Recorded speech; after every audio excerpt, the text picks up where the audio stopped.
ഹരേ കൃഷ്ണ കൃഷ്ണ കൃഷ്ണ ഹരേ ഹരേ ഹരേ രാമ രാമ രാമ ഹരേ ഹരേ. ഓം നമോ ഭഗവതേ വാസുദേവായ. ഓം നമോ ഭഗവതേ വാസുദേവായ. ഓം നമോ ഭഗവതേ വാസുദേവായ. ഓം നമോ ഭഗവതേ വാസുദേവായ. ഓം തത്സത്. ശ്രീമദ് ഭഗവത്ഗീതയുടെ 1-ാം അധ്യായമായ കുരുക്ഷേത്ര സൈന്യക്കളത്തിലെ സൈന്യ നിരീക്ഷണം അഥവാ അർജുന വിഷാദയോഗമാണ് നമ്മൾ പഠിച്ചുകൊണ്ടിരിക്കുന്നത്. 1, 2, 3 അധ്യായങ്ങൾ കഴിഞ്ഞു. സിംഹാവന ലോകനം എന്ന് പറഞ്ഞാൽ സിംഹം എങ്ങനെയാണ് അവലോകനം ചെയ്യുന്നത്. അതായത് സിംഹത്തിനെ ശ്രദ്ധിച്ചിട്ടില്ലേ, ആള് ഗാംഭീര്യത്തോടു കൂടിയിട്ട് ഒറ്റയ്ക്ക് നടക്കുള്ളൂ. 2 അടി നടക്കും, എന്നിട്ട് പരിസരമെല്ലാം ഒന്ന് വീക്ഷിക്കും. താൻ എവിടെ നിന്നാണ് പുറപ്പെട്ടത്, എവിടെയാണ് എത്തിച്ചേർന്നത് എന്നെല്ലാം നോക്കിയിട്ട് വീണ്ടും ഒരു 3-4 അടി നടക്കും, വീണ്ടും പുറകോട്ട് നോക്കും. അതിനെയാണ് സിംഹാവലോകനം എന്ന് പറയുന്നത്. ഇപ്പൊ നമ്മള് ധർമ്മക്ഷേത്രമായിട്ടുള്ള കുരുക്ഷേത്ര ഭൂമിയില് യുദ്ധോത്സുകരായിട്ട് യുദ്ധം ചെയ്യാൻ ഇച്ഛിച്ചുകൊണ്ട് ഒന്നിച്ചുകൂടിയിട്ടുള്ള എന്റെ പുത്രന്മാരായിട്ടുള്ള കൗരവരും എന്റെ സഹോദരന്റെ പുത്രന്മാരായിട്ടുള്ള പാണ്ഡവരും അവിടെ കുരുക്ഷേത്ര ഭൂമിയില് എന്തു ചെയ്തു, അവിടെ എന്താണ് സംഭവിച്ചത് എന്ന് ചോദിച്ചുകൊണ്ടാണ് ശ്രീമദ് ഭഗവത്ഗീത ആരംഭിക്കുന്നത്. അങ്ങനെ ധൃതരാഷ്ട്ര മഹാരാജാവിന്റെ ചോദ്യത്തിന് വളരെ വിശദമായിട്ട് ധർമ്മത്തിന്റെ പക്ഷത്ത് ചേർന്നുകൊണ്ട് നമ്മുടെ സ്വന്തം ലേഖകനായിട്ടുള്ള സഞ്ജയൻ വിശദമായിട്ട് ഉത്തരം പറഞ്ഞു. ശങ്കയെല്ലാം അദ്ദേഹത്തിന്റെ തീർത്തു കൊടുത്തു. 2 സൈന്യങ്ങളും മുഖാമുഖം അണിനിരുന്നു. വളരെയധികം ക്രമീകരിച്ചുകൊണ്ട് അടുക്കും ചിട്ടയോടും കൂടിയിട്ട് കൗരവ സൈന്യവും അതിന് എതിരായിട്ട് പാണ്ഡവ സൈന്യവും മുഖാമുഖം നിന്നു. അങ്ങനെ നിൽക്കുന്ന സമയത്ത് പാണ്ഡവ സൈന്യത്തെ കണ്ട് തന്റെ രഥത്തിൽ നിന്ന് ഇറങ്ങിയിട്ടുള്ള ദുര്യോധനൻ, അങ്ങയുടെ പുത്രനായിട്ടുള്ള ദുര്യോധനൻ നമ്മുടെ ആചാര്യനായ ദ്രോണാചാര്യരുടെ അടുത്ത് ചെന്നിട്ട് എന്തോ സംസാരിക്കുന്നുണ്ട് എന്ന് പറഞ്ഞു. അല്ലയോ ആചാര്യ, അങ്ങയുടെ ബുദ്ധിമാനും വീരശൂര പരാക്രമിയുമായ അതേസമയം തന്നെ ബദ്ധശത്രുവായിട്ടുള്ള നിത്യവൈരിയായിട്ടുള്ള ദ്രുപദന്റെ പുത്രനായിട്ടുള്ള ദൃഷ്ടദ്യുമ്നനാണ് സർവ്വസൈന്യാധിപനായിട്ട് പാണ്ഡവ സൈന്യയെ നയിക്കുന്നത്. അങ്ങ് വളരെ ശ്രദ്ധയോട് കൂടിയിട്ട് യുദ്ധം ചെയ്യണം. കാരണം എന്താണ്, ബ്രഹ്മശിരസ് അഥവാ ബ്രഹ്മാസ്ത്രം ഒഴികെയുള്ള സകലാസ്ത്രങ്ങളും ഇന്ദ്രാസ്ത്രം, ഖരാസ്ത്രം, ഐന്ദ്രാസ്ത്രം, പാശുപതാസ്ത്രം തുടങ്ങിയിട്ടുള്ള സർവ അസ്ത്രങ്ങളും അങ്ങ് പഠിപ്പിച്ചു കൊടുത്തിട്ടുണ്ട്. സകല വിദ്യകളും പഠിപ്പിച്ചു കൊടുത്തിട്ടുണ്ട്. അതുകൊണ്ട് അങ്ങയുടെ ഘാതകൻ കൂടിയാണ്, അങ്ങയെ വധിക്കുവാനായിട്ടാണ് അഗ്നിയിൽ നിന്ന് ജനിച്ചിരിക്കുന്നത്. അതുകൊണ്ട് ഇത് അങ്ങയുടെ അവസാന യുദ്ധമായിരിക്കും ഒരു പക്ഷെ. അതുകൊണ്ട് ജാഗരൂകനായിട്ട് യാതൊരു ബ്രാഹ്മണന്റേതായിട്ടുള്ള യാതൊരു ദയാദാക്ഷിണ്യം കൂടാതെ അങ്ങ് യുദ്ധം ചെയ്യണമെന്ന് സൂചിപ്പിച്ചു. എന്നിട്ട് പറഞ്ഞു, അദ്ദേഹം മാത്രമല്ല കേട്ടോ, അനേകം വീരന്മാരുണ്ട്, അവരെയെല്ലാം ഞാൻ പറഞ്ഞു തരാം, സൈന്യാധിപന്മാരെയും മഹാരഥികളെയും എല്ലാം ഞാൻ അങ്ങേക്ക് പരിചയപ്പെടുത്താമെന്ന് പറഞ്ഞ് ദുര്യോധനൻ തന്റെ ആചാര്യനായ ദ്രോണാചാര്യന് അസർവ സൈന്യാധിപന്റെ പുറകിൽ നിൽക്കുന്ന 17ഓളം പേരെ പരിചയപ്പെടുത്തുന്നതാണ് അടുത്ത 3 ശ്ലോകങ്ങളിൽ. നമുക്കും പരിചയപ്പെടാം ആരൊക്കെയാണെന്ന് നോക്കാം. ശ്ലോകം 4 ആരാണ് പറയുന്നത്? സഞ്ജയനാണ് പറയുന്നത്. പക്ഷെ പരോക്ഷമായിട്ട് ആരാണ് പറയുന്നത്? ദുര്യോധനൻ. അപ്പൊ പക്ഷെ ഭഗവത്ഗീതയിലെ സഞ്ജയനാണ് പറയുന്നത്. അതുകൊണ്ട് നമ്മൾ സഞ്ജയൻ പറയുന്നു എന്ന വിധത്തിൽ വേണം കരുതുവാൻ. പക്ഷെ പറയുന്നത് ദുര്യോധനൻ ആചാര്യനോടാണ്. ഇങ്ങനെ ഇടയ്ക്കിടയ്ക്ക് നമ്മുടെ ശ്രദ്ധ മാറിപ്പോവും. ചിലപ്പോ ആരാണ് പറയുന്നത് എന്ന് ചിലപ്പോൾ നമുക്കറിയില്ല. അപ്പൊ കുറച്ച് പുറകിലോട്ട് പോയിട്ട് അത് നോക്കണം, ഏത് ഉപാധ്യയാണ് പറഞ്ഞിരിക്കുന്നതെന്ന്. ഇവിടെ സഞ്ജയൻ പറയുന്നു ധൃതരാഷ്ട്ര മഹാരാജാവിനോട്, അങ്ങയുടെ പുത്രനായിട്ടുള്ള ദുര്യോധനൻ ആ ആചാര്യനായ ദ്രോണാചാര്യരോട് പറയുകയാണ്, അല്ലയോ മഹാരാജാവേ, അത്ര ശൂരാ മഹേശ്വാസ ഭീമാർജുന സമായുധേ യുയുധാനോ വിരാടശ്ച ദ്രുപദശ്ച മഹാരഥഃ. വിവർത്തനം, ട്രാൻസ്ലേഷൻ. അല്ലയോ ആചാര്യ, ഭീമാർജുനന്മാരോട് കിടനിൽക്കുന്ന യുയുധാനൻ എന്നറിയപ്പെടുന്ന സാത്വികി, വിരാട രാജാവ്, ദ്രുപദ മഹാരാജാവ് എന്നീ വില്ലാളി വീരന്മാർ ആ പാണ്ഡവ സൈന്യത്തിലുണ്ട്. ഇതിന്റെ ആശയ വിശദീകരണം, ഭാവാർത്ഥം, പർപ്പട്ട്. ഭാവാർത്ഥം എഴുതിയ അഭയചരണാരവിന്ദ ഭക്തിവേദാന്ത സ്വാമി പ്രഭുപാദ് മഹാരാജ് കി ജയ്. ആയോധന കലയിൽ ദ്രോണാചാര്യർക്കുള്ള പാഠവും ഓർക്കുമ്പോൾ ദൃഷ്ടദ്യുമ്നനെ ഒരു മികച്ച എതിരാളിയായി കരുതാനില്ല. എങ്കിലും പാണ്ഡവ സൈന്യത്തിൽ ഭയപ്പെടേണ്ടവരായി വേറെയും ചിലരുണ്ട്. ഭീമനെയും അർജുനന്മാരെയും പോലെ ഭീഷണരാണ് അവരും. വിജയത്തിന്റെ വഴിവിലക്കുന്ന പ്രതിയോഗികളെ ദുര്യോധനൻ ഇവിടെ എടുത്തു പറയുന്നു. ഭീമാർജുനന്മാരുടെ കരുത്തിനെ പറ്റി അദ്ദേഹം തികച്ചും ബോധവാനായിരുന്നതിനാലാണ് മറ്റു യോദ്ധാക്കളെ അവരുമായി താരതമ്യപ്പെടുത്തിയത്. ഇവിടെ സർവ്വസൈന്യാധിപനായിട്ടുള്ള ദൃഷ്ടദ്യുമ്നനെ പറഞ്ഞു അദ്ദേഹം ദ്രുപദന്റെ പുത്രനാണെന്നും ആചാര്യനെ വധിക്കുവാനായിട്ട് ജനിച്ചവനാണെന്നുമെല്ലാം പരോക്ഷമായിട്ട് ആ ദ്രുപദപുത്രൻ എന്ന പദത്തില് അടങ്ങിയിട്ടുണ്ട്. മാത്രമല്ല അദ്ദേഹത്തിന്റെ അത്രയും ശക്തിയോട് കൂടിയിട്ട് തന്നെ വേറെയും ചിലരുണ്ട്, അവരെ ഞാൻ പരിചയപ്പെടുത്താം. കാരണം ഗുരുകുലത്തിലെല്ലാം വെച്ച് എപ്പോഴും ദുര്യോധനനെയും ദുശാസനെയും എല്ലാം ഒരു അപകീർത്തിപ്പെടുത്തുന്ന രീതിയിൽ, ഇൻസൾട്ട് ചെയ്യുന്ന രീതിയിലല്ല ചിലപ്പോൾ ദ്രോണാചാര്യര് സംസാരിക്കാറുണ്ട്. കാരണം രജോ ഗുണ തമോ ഗുണത്തിന് അടിമയായിട്ടുള്ള ദുര്യോധനനും ദുശാസനാദികളും എല്ലാം ശ്രദ്ധിക്കാറില്ല. അങ്ങനെയാണല്ലോ ബാക്ക് ബെഞ്ചേഴ്സ്. അപ്പൊ ഇവിടെ ബാക്ക് ബെഞ്ചേഴ്സ് ആയിട്ടുള്ള ദുര്യോധനനും ദുശാസനനും ഒന്നും ആചാര്യനോട് അത്ര ബഹുമാനമോ അല്ലെങ്കിൽ അത്ര അദ്ദേഹം പറയുന്നതൊന്നും അതേപടി ഒന്നും അനുസരിക്കാറില്ല. അപ്പൊ ഇതെല്ലാം കാണുമ്പോൾ ദേഷ്യം വരും. അപ്പൊ പറയും, നീ കണ്ടുപിടിക്കടാ ഭീമനെയും അർജുനനെയും എല്ലാം കണ്ടുപിടിക്കുന്ന പറയും. നമ്മുടെ വീട്ടിലും അങ്ങനെയല്ലേ, കുട്ടികൾ മാർക്കൊക്കെ കുറഞ്ഞു വരുമ്പോ അപ്പുറത്തെ വീട്ടിലത്തെ സരസ്വതിയുടെ കുട്ടിയുടെ മാർക്ക് അറിയോ നിനക്ക്, ചന്ദ്രേട്ടന്റെ മോന്റെ മാർക്ക് അറിയോ എന്നൊക്കെ ചോദിച്ചാൽ നമ്മുടെ കുട്ടികളെ നമ്മൾ ചിലപ്പോ ഇൻസൾട്ട് ചെയ്യാറുണ്ട്, അല്ലെങ്കിൽ താരതമ്യം ചെയ്യാറുണ്ട്. അപ്പൊ അതുപോലെ ഇവിടെ എപ്പോഴും ദുര്യോധനനോടും ദുശാസനനോടും ആചാര്യന് പറയാനുള്ളത് ഭീമനെ കുറിച്ചോ അർജുനനെ കുറിച്ചോ. അവരെ കണ്ടുപിടിക്ക്. ഗദായുദ്ധത്തിലെ ക്യാമനാണ് ഭീമസേനൻ, ധനുർവിദ്യയിലെ ക്യാമനാണ് അർജുനൻ. നിങ്ങൾക്ക് അവരുടെ 7 അയലത്ത് പോകാനുള്ള എന്തെങ്കിലും ഉണ്ടോ? അവരെ പോലെ ആത്മാർത്ഥമായിട്ട് നിങ്ങൾ പഠിക്കൂ, നിങ്ങൾ അത് അഭ്യസിക്കൂ, അല്ലെ, ദിവസവും ചെയ്യൂ എന്നെല്ലാം പറയും. അപ്പൊ ഇതെല്ലാം കേൾക്കുമ്പോ കാലിന്റെ അടിയിൽ നിന്ന് വിറ വരും. പക്ഷെ ആചാര്യനാണ്, അല്ലെ, മാതാപിതാ ഗുരു ദൈവം. അപ്പൊ അതുകൊണ്ട് ആപ്തവാക്യം അനുസരിച്ച് ഒന്നും പറയാനും പറ്റില്ല. പക്ഷെ ഉണ്ട ചോറിന് നന്ദി കാണിക്കുവാനാണ് ആചാര്യൻ ഇവിടെ നിൽക്കുന്നതെന്ന് അറിയാം. തന്റെ അച്ഛനാണ് ശമ്പളവും മറ്റുള്ള വ്യവസ്ഥകളും എല്ലാം കൊടുക്കുന്നത്. അതിന്റെ ചെറിയൊരു അഹങ്കാരവും ദുര്യോധനാദികൾക്കുണ്ട്. അതെല്ലാം ആചാര്യനും അറിയാം. അപ്പൊ അതുകൊണ്ടാണ് കിട്ടിയ സമയമെല്ലാം ആചാര്യൻ അവരെ ഉപദേശിച്ച് നന്നാക്കുവാനായിട്ട് ശ്രമിക്കുന്നത്. ഇവിടെ ഒരു സാഹചര്യം വന്നപ്പോൾ ആദ്യം ദൃഷ്ടദ്യുമ്നനെ കുറിച്ച് പറഞ്ഞു. ഇവിടെ വീണ്ടും ആചാര്യനോട് പറയുകയാണ്, ആചാര്യ, ഭീമനെയും അർജുനനെയും പോലെ അനേകം പ്രതിയോഗികള് പാണ്ഡവ സൈന്യത്തിലുണ്ട്. അങ്ങ് പറയാറുണ്ട് ഏറ്റവും വലിയ ക്യാമനാണ് അർജുനൻ, ഭീമസേനൻ അല്ല. അത് അങ്ങയുടെ തോന്നലാണ്, അങ്ങയുടെ ശിഷ്യന്മാരായതുകൊണ്ട് തോന്നലാണ്. അനേകം വീരശൂര പരാക്രമികള് ഭാരതത്തിന്റെ പല ഭാഗത്തും അങ്ങയുടെ ശിഷ്യന്മാരെക്കാളും പ്രഗത്ഭരായിട്ടുള്ള ആളുകളുണ്ട്. അവരെ ഞാൻ അങ്ങേക്ക് പരിചയപ്പെടുത്തി തരാം. ആരൊക്കെയാണ്? അത്ര ശൂര മഹേശ്വാസ.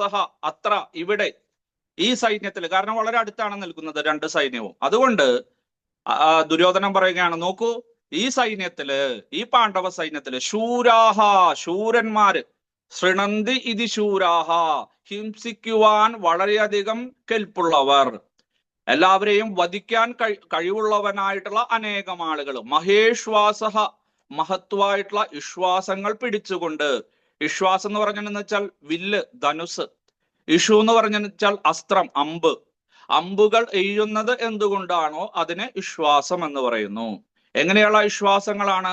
മഹാവിശ്വാസ, വലിയ വലിയ ധനുസ്സുകൾ. ഇവിടെ ഭഗവത്ഗീത പർവം ആരംഭിക്കുന്നതിന് തൊട്ട് മുമ്പുള്ള അധ്യായത്തില് മഹാഭാരതത്തില് ഈ വില്ലുകളെ കുറിച്ചും ശംഖുകളെ കുറിച്ചിട്ടും എല്ലാം വിശദമായിട്ട് ചർച്ച ചെയ്യുന്നുണ്ട്. അപ്പൊ അതിൽ പറയുന്നത് 20 കിലോ 40 കിലോ ഒരു ഭാരം എന്ന് പറഞ്ഞാൽ 20 കിലോ ആണ്. വിറകൊക്കെ വിൽക്കുന്ന സ്ഥലത്ത് പോയി കഴിഞ്ഞാൽ ഒരു കട്ടി 20 കിലോ, അങ്ങനെ അവിടെ 20 കിലോ ആണ് തൂക്കം അനുസരിച്ചിട്ട് വിറകെല്ലാം കൊടുക്കുന്നത്. അതുപോലെ പണ്ട് കാലത്ത് ഇരുമ്പ്, അതുപോലെ തന്നെ ലോഹങ്ങളെല്ലാം വിറ്റിരുന്നത്, വില കൂടിയ ലോഹങ്ങളല്ല, വില കുറഞ്ഞിട്ടുള്ള ലോഹങ്ങളെല്ലാം വിൽക്കുന്നത് ഭാരം അനുസരിച്ചാണ്. ഒരു ഭാരം എന്ന് പറയുന്നത് 20 കിലോ. അപ്പോ ചെറിയ ആളുകൾക്ക് 20 കിലോ ഭാരമുള്ള ധനുസ്, വലിയവർക്ക് 40, 60, 80. ഇവിടെ ഭീമസേനൻ, അർജുനൻ, നകുലൻ, സഹദേവൻ, യുധിഷ്ഠിരൻ, ഭീഷ്മര്, കൃപാചാര്യര്, ദ്രോണാചാര്യര്, അവരുടെയെല്ലാം 3 ഭാരം, 4 ഭാരം, 5 ഭാരം. ആലോചിച്ച് നോക്കും നിങ്ങൾ.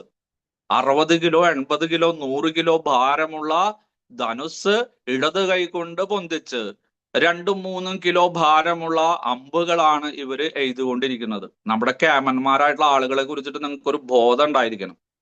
ഇത്രയും ഭാരമുള്ള മഹേശ്വാസ, മഹത്തായ വിശ്വാസങ്ങൾ പിടിച്ചുകൊണ്ട് 4 അടി 5 അടി 6 അടി ഉയരമുള്ള ഇത്രയും വലിയ ധനുസ് കയ്യിലേന്തിക്കൊണ്ടാണ് ആ ശൂരന്മാർ ഷൃണ്ണന്തി ഇതി ശൂരാഹ ഹിംസിക്കുവാനായിട്ട് അവരെല്ലാം വന്നിരിക്കുന്നത്. അത്ര ശൂര മഹേശ്വാസ ആര്? ഭീമ അർജുന സമായുധി, യുദ്ധത്തിൽ സമമാരായിട്ട്. ആരോട്? ഭീമനോടും അർജുനനോടും സമരായിട്ട് യുദ്ധം ചെയ്യുവാൻ വന്നിരിക്കുന്നത്. ആരൊക്കെയാണ് വന്നിരിക്കുന്നത്?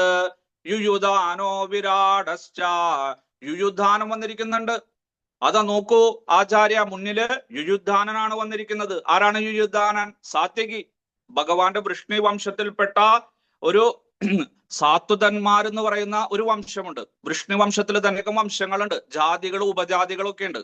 അതില് സാത്വതന്മാർ എന്നറിയപ്പെടുന്ന ലക്ഷക്കണക്കിന് ആൾക്കാരുണ്ട്. അവരുടെ അധിപതിയാണ് ആര്? നമ്മുടെ സാത്വതി. ഇങ്ങനെയുള്ള സാത്വികി ഭഗവാന്റെ കൂടെ യുദ്ധത്തിന് വന്നിട്ടുണ്ട്. അപ്പോ ഇവിടെ എന്തുകൊണ്ടാണ് അദ്ദേഹത്തിന്റെ പേര് പറയാത്തത്? യുയുധാനൻ. നമ്മുടെ വേദവ്യാസ മഹർഷി അങ്ങനെയാണ്. സാഹചര്യം കിട്ടുന്ന സമയത്തെല്ലാം അദ്ദേഹത്തിന്റെ കരവിരുത്, അദ്ദേഹത്തിന്റെ പ്രാവീണ്യം തെളിയിക്കുവാനായിട്ട് നമ്മളെ ചിലപ്പോൾ ഒരു ആശയക്കുഴപ്പത്തിലാക്കും. അല്ലെങ്കിൽ അദ്ദേഹത്തിന്റെ ജ്ഞാനം പരമമായിട്ട് ഇവിടെ വികസിപ്പിക്കുന്നതായിട്ട് കാണാം. അല്പാക്ഷരം അസന്നിഗ്ധം സൂത്രരൂപത്തിലൂടെ. അപ്പൊ ഇവിടെ സാത്വികി എന്ന് പറയാതെ യുയുധാനൻ എന്ന് പറയുന്നത് വിശേഷേണ അതിശയേന യുദ്ധ ഇതി യുയുധാനഹ, അതിശയം കൊണ്ട് വിശേഷം കൊണ്ട് യുദ്ധം ചെയ്യുന്നവനാണ്. 18 അടവും പഠിച്ചിട്ടുണ്ട്. ഭഗവാൻ ശ്രീകൃഷ്ണന്റെ കൂടെ നിന്നിട്ട് യുദ്ധം ചെയ്തിട്ടുണ്ട്. ഇങ്ങനെ പല കഴിവും തെളിയിച്ചവനാണ് അദ്ദേഹം. അതുകൊണ്ട് അദ്ദേഹത്തിന് അതിശയേന യുദ്ധ ഇതി എന്ന് പറഞ്ഞിരിക്കുന്നു ഇവിടെ. അതുകൊണ്ടാണ് ഇവിടെ ആ യുയുധാനൻ എന്ന വാക്ക് ഇവിടെ ഉപയോഗിച്ചിരിക്കുന്നത്. ഇപ്രകാരം സാത്വികയെ പറഞ്ഞു. പിന്നെ ആരാണ്? യുയുധാനോ വിരാടശ്ച, വിരാട മഹാരാജാവ്.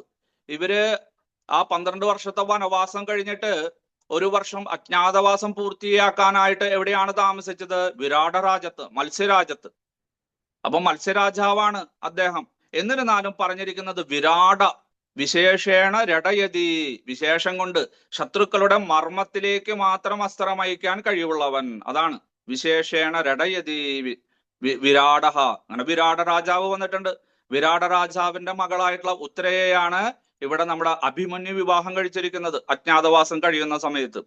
ഇപ്രകാരം ആ ദ്രുപദ മഹാരാജാവിന്റെ പുത്രനായിട്ടുള്ള ദൃഷ്ടദ്യുമ്നൻ സർവ്വസൈന്യാധിപനാണ്. അദ്ദേഹത്തിന്റെ കീഴെയായിട്ട് ഭീമനും അർജുനനുമുണ്ട്. പാണ്ഡവർ നിൽക്കുന്നുണ്ട് 5 പേര്.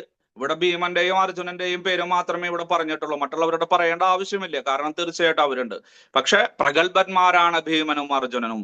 അവരോടൊപ്പം തന്നെ യുദ്ധം ചെയ്യാൻ കെൽപ്പുള്ളവരായ, അവരോട് സമന്മാരായിട്ടുള്ള സാത്വികയും, കാരണം അർജുനന്റെ ശിഷ്യനാണ്, സമപ്രായക്കാരാണ് അർജുനനും സാത്വികയും. പക്ഷെ അർജുനന്റെ വിശേഷം കണ്ടിട്ട് സാത്വികി അർജുനനെ ഗുരുവായിട്ട് സ്വീകരിച്ചിട്ട് അർജുനനിൽ നിന്ന് ധനുർവിദ്യകളും ഭീമസേനയിൽ നിന്ന് ഗദാവിദ്യകളും എല്ലാം അഭ്യസിച്ചിട്ടുണ്ട്.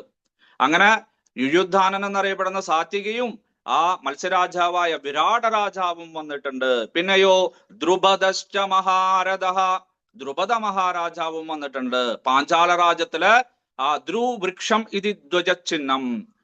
ആരുടെ ധ്വജചിഹ്നമാണ്? കൊടിയടയാളമാണ് ധ്രുവൃക്ഷം.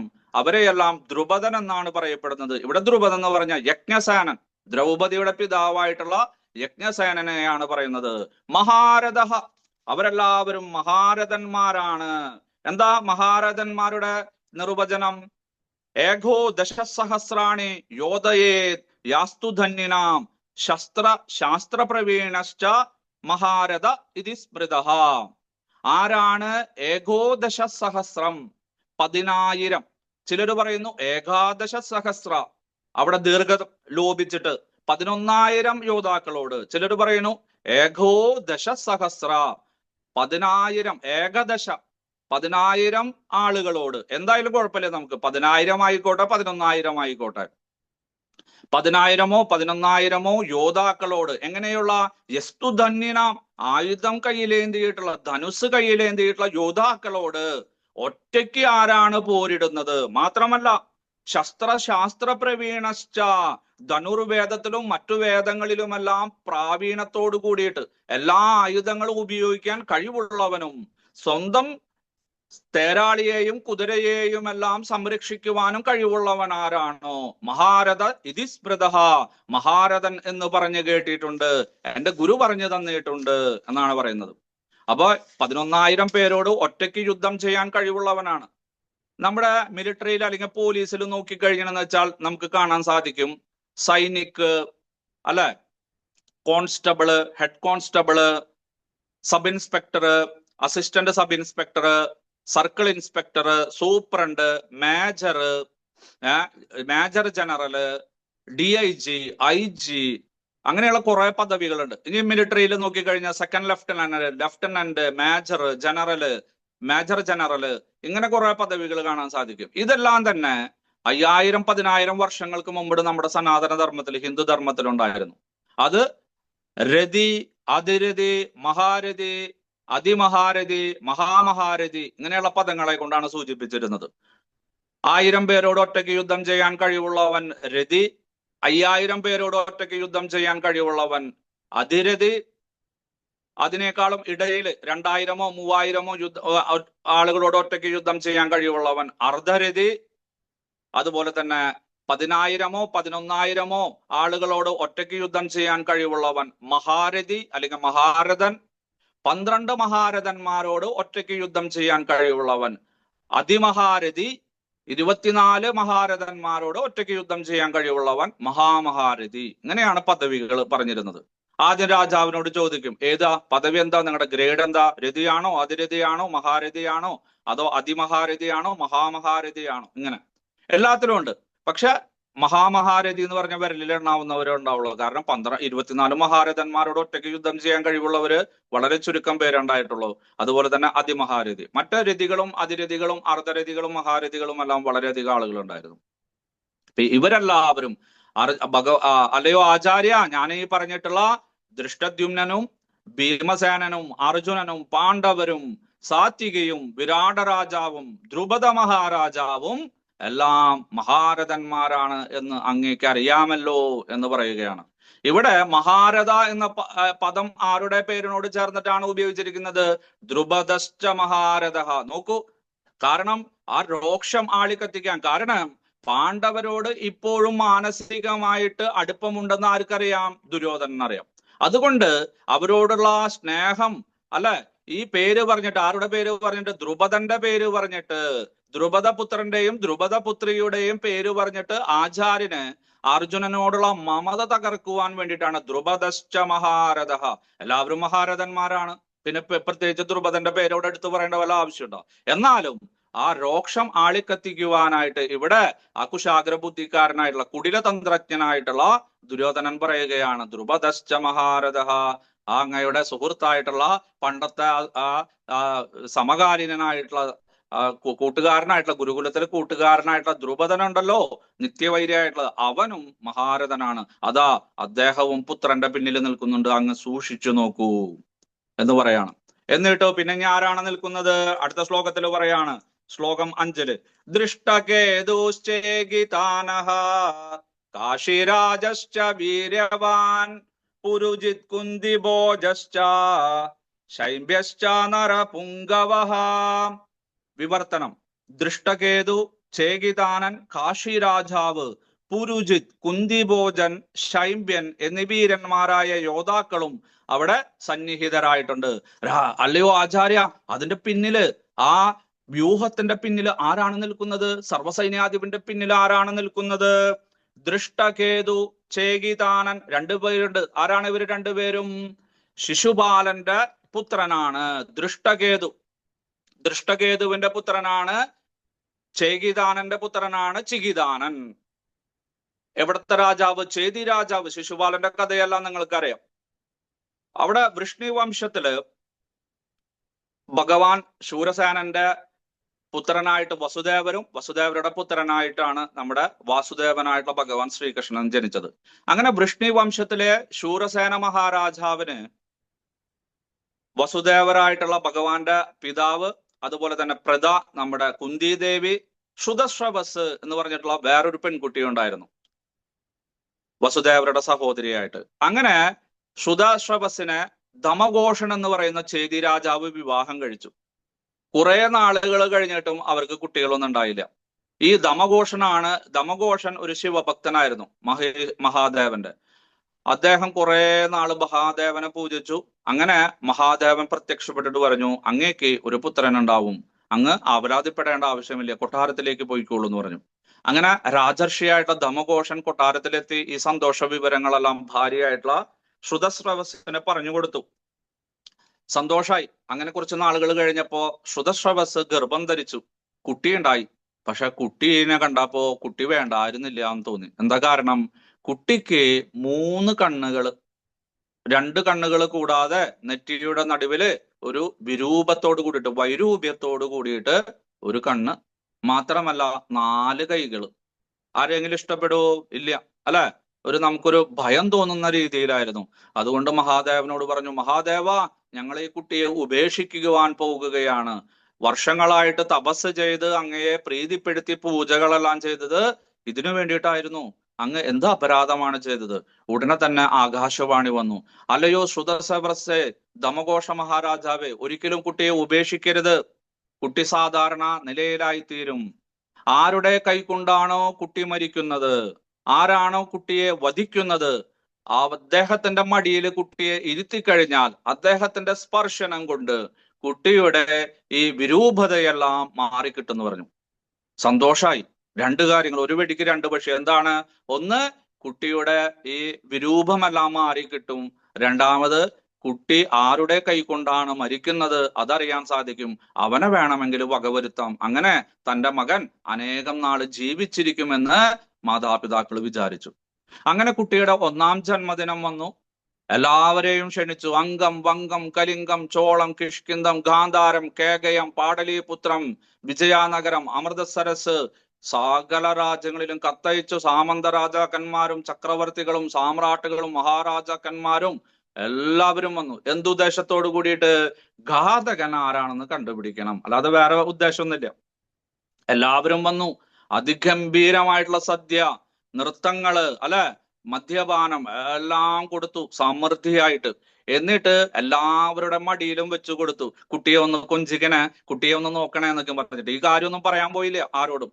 അങ്ങനെ എല്ലാ രാജാക്കന്മാരും ഈ കുട്ടിയെ മടിയിൽ വെച്ച് വന്നിട്ടുള്ള സ്ത്രീയും പുരുഷനും ബാലനും വൃദ്ധനും എല്ലാവരും, ആരെയും വിട്ടില്ല, എല്ലാവരുടെ മടിയിലും വെച്ചു കൊടുത്തു. ഒന്നും സംഭവിച്ചില്ല. സന്ധ്യാസമയമായി. വന്നിട്ടുള്ള അതിഥികളെല്ലാം പിരിഞ്ഞുപോയി. ദുഃഖമായി. അല്ല പ്രിയേ, ഇനി ചിലപ്പോ ഘാതകൻ ജനിച്ചിട്ടുണ്ടാവില്ലേ? ഇങ്ങനെയുള്ള ചിന്തകളൊക്കെ ആയി. ഇനി അന്യദേശത്തായിരിക്കും, ഭാരതവർഷത്തിൽ മാത്രമാവണമെന്നില്ലല്ലോ. ആ സമയത്ത് അനേകം രാജ്യങ്ങൾ ഉണ്ടായിരുന്നു. ഇങ്ങനെയുള്ള അനേകം ചിന്തകൾ ഉള്ള സമയത്താണ് അതാ 2 പേര് വരുന്നു. അമ്മായി എന്ന് വിളിച്ചിട്ട് നോക്കുമ്പോ ഗോവിന്ദനും ബലരാമനും. നേരം വൈകി, വളരെ അതിരാവിലെ ഇറങ്ങിയതാണ്. പക്ഷെ അനേകം ആളുകൾ ഉള്ളത് കൊണ്ടും അതിഥികൾ ഉള്ളത് കൊണ്ടുമെല്ലാം സമയം പോയി. അങ്ങനെ ഇപ്പോഴാണ് എത്തിച്ചേർന്നത്. ക്ഷമിക്കണം അമ്മായി, എന്തെങ്കിലും എടുക്കൂ ഭക്ഷണം, വളരെ വിശന്നിട്ട് വയ്യാന്ന് പറഞ്ഞു. അങ്ങനെ ഭക്ഷണമെല്ലാം കഴിച്ചു. അപ്പോ ഉണ്ണിയെ കൊണ്ടുവരൂ, ഉണ്ണിയെ കണ്ടിട്ടില്ലല്ലോ എന്ന് പറഞ്ഞു. ഉണ്ണിയെ കൊണ്ടുവന്നു. ഗോവിന്ദന്റെ മടിയിലിരുത്തി ഡിം. ആ കൂടുതലായിട്ടുള്ള 2 കൈയും കണ്ണുമെല്ലാം അപ്രത്യക്ഷമായി. ശ്രുതശ്രവസിന് മനസ്സിലായി, ഘാതകൻ വേറെ ആരുമല്ല, തന്റെ തന്നെ സഹോദരന്റെ പുത്രനായിട്ടുള്ള അമ്മാവനായിട്ടുള്ള ഗോവിന്ദനാണെന്ന് മനസ്സിലായി. പക്ഷെ ഇതൊന്നും പറയാൻ പോയില്ല. ആകാശവാണിയോ അല്ലെങ്കിൽ മഹാദേവൻ പ്രത്യക്ഷപ്പെട്ടതൊന്നും പറയാൻ പോയില്ല. ഗോവിന്ദന്റെ കാല് പിടിച്ചു കരഞ്ഞു. അമ്മായി, എന്താ അപരാധമാണ് കാണിക്കുന്നത്? എന്താണ് അമ്മായി? ഗോവിന്ദ, എനിക്കൊരു വാക്ക് തരണം, എനിക്കൊരു വരം തരണം എന്ന് പറഞ്ഞു. ശരി അമ്മായി, ചോദിച്ചുകൊള്ളൂ, നല്ലൊരു സുദിനമല്ലേ, പുത്രന് വേണ്ടിയിട്ടാണോ അമ്മായിക്ക് വേണ്ടിയിട്ടാണോ ചോദിച്ചു. എന്റെ പുത്രന്റെ 100 തെറ്റുകൾ അങ്ങ് ക്ഷമിക്കണമെന്ന് പറഞ്ഞു. അതാണോ ഇത്ര വലിയ കാര്യം? തീർച്ചയായിട്ടും ഞാൻ ഇവന്റെ 100 തെറ്റുകൾ, എന്റെ ഉണ്ണിയുടെ 100 തെറ്റുകൾ ഞാൻ പൊറുക്കുമെന്ന് പറഞ്ഞ് അങ്ങനെ ആ അമ്മായിക്ക് ശ്രുതശ്രവസനും ദമഘോഷനും അദ്ദേഹം വാക്കുകൊടുത്തു. അങ്ങനെ അവിടെ നിന്ന് അവർ ദ്വാരകയിലേക്ക് പോയി. വർഷങ്ങൾ കഴിഞ്ഞു. ചെറുപ്പത്തിലെല്ലാം നല്ല സ്വഭാവമായിരുന്നു നമ്മുടെ ശിശുപാലന്റെ. പക്ഷെ വളരും തോറും കുട്ടികൾക്ക് ചെറിയ ചെറിയ ദൂഷ്യങ്ങളെല്ലാം വരുന്ന പോലെ ഇവിടെ ശിശുപാലനും വന്നു, കൂട്ടുകെട്ട് ആരംഭിച്ചു. ജരാസന്ധൻ, ദുര്യോധനൻ, ദുശാസനൻ, ശകുനി, അശ്വത്ഥാമാവ്, കർണൻ, അല്ലെ, അങ്ങനെയുള്ള ആളുകളുമായിട്ട് സഹവാസമെല്ലാം തുടങ്ങി. പാഞ്ചാലിയുടെ ആ സ്വയംവരത്തില് പോയി പങ്കെടുക്കുവാനായിട്ട് അവിടെ അർജുനൻ ജയിച്ച സമയത്ത് അർജുനനോട് വിദ്വേഷമായി, അദ്ദേഹത്തിനെ സഹായിച്ചിട്ടുള്ള ഗോവിന്ദനോട് വിദ്വേഷമായി. ഒരേ വിഭാഗത്തിൽ പെട്ടവരാണ് ഭഗവാനും ഇവരും, ഒരേ കുടുംബത്തിലെയാണ്. എന്നാലും കൂട്ടുകെട്ടുകൊണ്ട് ഭഗവാനോട് വൈരം വെച്ച് പുലർത്തുവാനായിട്ട് ആരംഭിച്ചു. അങ്ങനെ വിദർഭയിലെ രുക്മിണിയെ അദ്ദേഹത്തിന്റെ സഹോദരനായിട്ടുള്ള രുക്മി ആലോചിച്ചു ശിശുപാലനെ. പക്ഷെ ആരടിച്ചുകൊണ്ടുപോയി? നമ്മുടെ ഗോവിന്ദൻ അടിച്ചു കൊണ്ടുപോയി. അങ്ങനെ ഗോവിന്ദനോട് തീരാത്തത്ര പക വന്നു നമ്മുടെ ശിശുപാലന്. അവനെ എങ്ങനെയും വധിക്കണം, അവനെ എങ്ങനെയും അപമാനിക്കണം എന്ന് വിചാരിച്ചു. അങ്ങനെ കിട്ടുന്ന സന്ദർഭങ്ങളിലെല്ലാം കല്യാണത്തിനോ അല്ലെങ്കിൽ ചരടുകെട്ടിനോ പേരിടലിനോ നാമകരണത്തിനോ അന്നപ്രാശനത്തിനോ അല്ലെങ്കിൽ വേറെ എന്തെങ്കിലും ചടങ്ങിനോ അല്ലെങ്കിൽ വേറെ പട്ടാഭിഷേകത്തിനോ എവിടെ പോയാലും ഈ ഗോവിന്ദന് കൃഷ്ണനെ കണ്ടു കഴിഞ്ഞാൽ ആര് അധിക്ഷേപിക്കുവാൻ ആരംഭിച്ചു? നീ കാലിച്ചെറുക്കനല്ലടാ, നീ ഇടയ ചെറുക്കനല്ലടാ, നീ ചെറുപ്പത്തിലെ അനേകം സ്ത്രീകളുമായിട്ട് ഇടപഴകിയവനല്ലടാ, നീ വസ്ത്രാക്ഷേപം ചെയ്തവനല്ലടാ, നീ മോഷ്ടിച്ചവനല്ലടാ, നീ അത് ചെയ്തവനല്ലടാ, നീ അമ്മാവനെ കൊന്നവനല്ലടാ എന്നൊക്കെ ഇങ്ങനെ പറഞ്ഞു പറഞ്ഞു പറഞ്ഞു പറഞ്ഞ് സഭാമധ്യത്തില് അദ്ദേഹത്തിനെ അപമാനിക്കുവാനായിട്ട് ശ്രമിച്ചു. ഭഗവാൻ എണ്ണിക്കൊണ്ടിരുന്നു. 1, 2, 3, 4. അങ്ങനെ രാജസൂയയാഗം വന്നു. വർഷങ്ങൾ കഴിഞ്ഞു. യുധിഷ്ഠിരനെ ആ ഭാരതത്തിന്റെ വർഷത്തിന്റെ അല്ലെങ്കിൽ ഹസ്തിനാപുരത്തിന്റെ അല്ലെങ്കിൽ ഇന്ദ്രപ്രസ്ഥത്തിന്റെ രാജാവായിട്ട് പട്ടാഭിഷേകം ചെയ്യുവാനുള്ള സമയമായി. രാജസൂയയാഗത്തിൽ ഒരു അതിഥിയെ വേണം, ഒരു യജമാനനെ വേണം. എല്ലാവരും നോക്കി നിൽക്കെ ധർമ്മപുത്രര് ഭഗവാൻ ശ്രീകൃഷ്ണനെ അതിഥിയായിട്ട് യജമാനനായിട്ട് തെരഞ്ഞെടുത്തു. ഇത് കൗരവർക്കും അവരുടെ കൂടെ നിൽക്കുന്ന ആളുകൾക്കും രസിച്ചില്ല. ശിശുപാലൻ അവിടെ നിന്ന് എഴുന്നേറ്റു.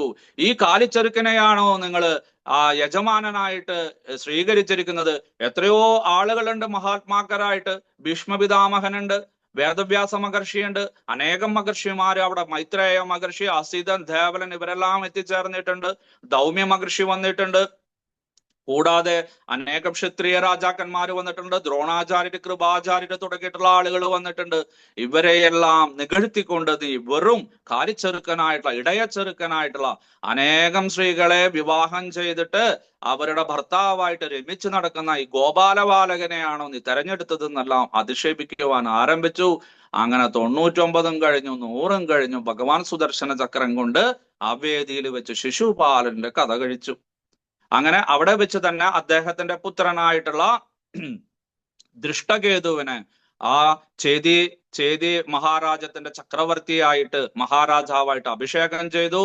പറഞ്ഞു, ഭഗവാൻ നോക്കൂ, അച്ഛനെ പോലെ ആകരുത്, നീ പാണ്ഡവരുടെ കൂടെ നിൽക്കണം, സത്യത്തിന്റെ ഭാഗത്ത് നിൽക്കണം.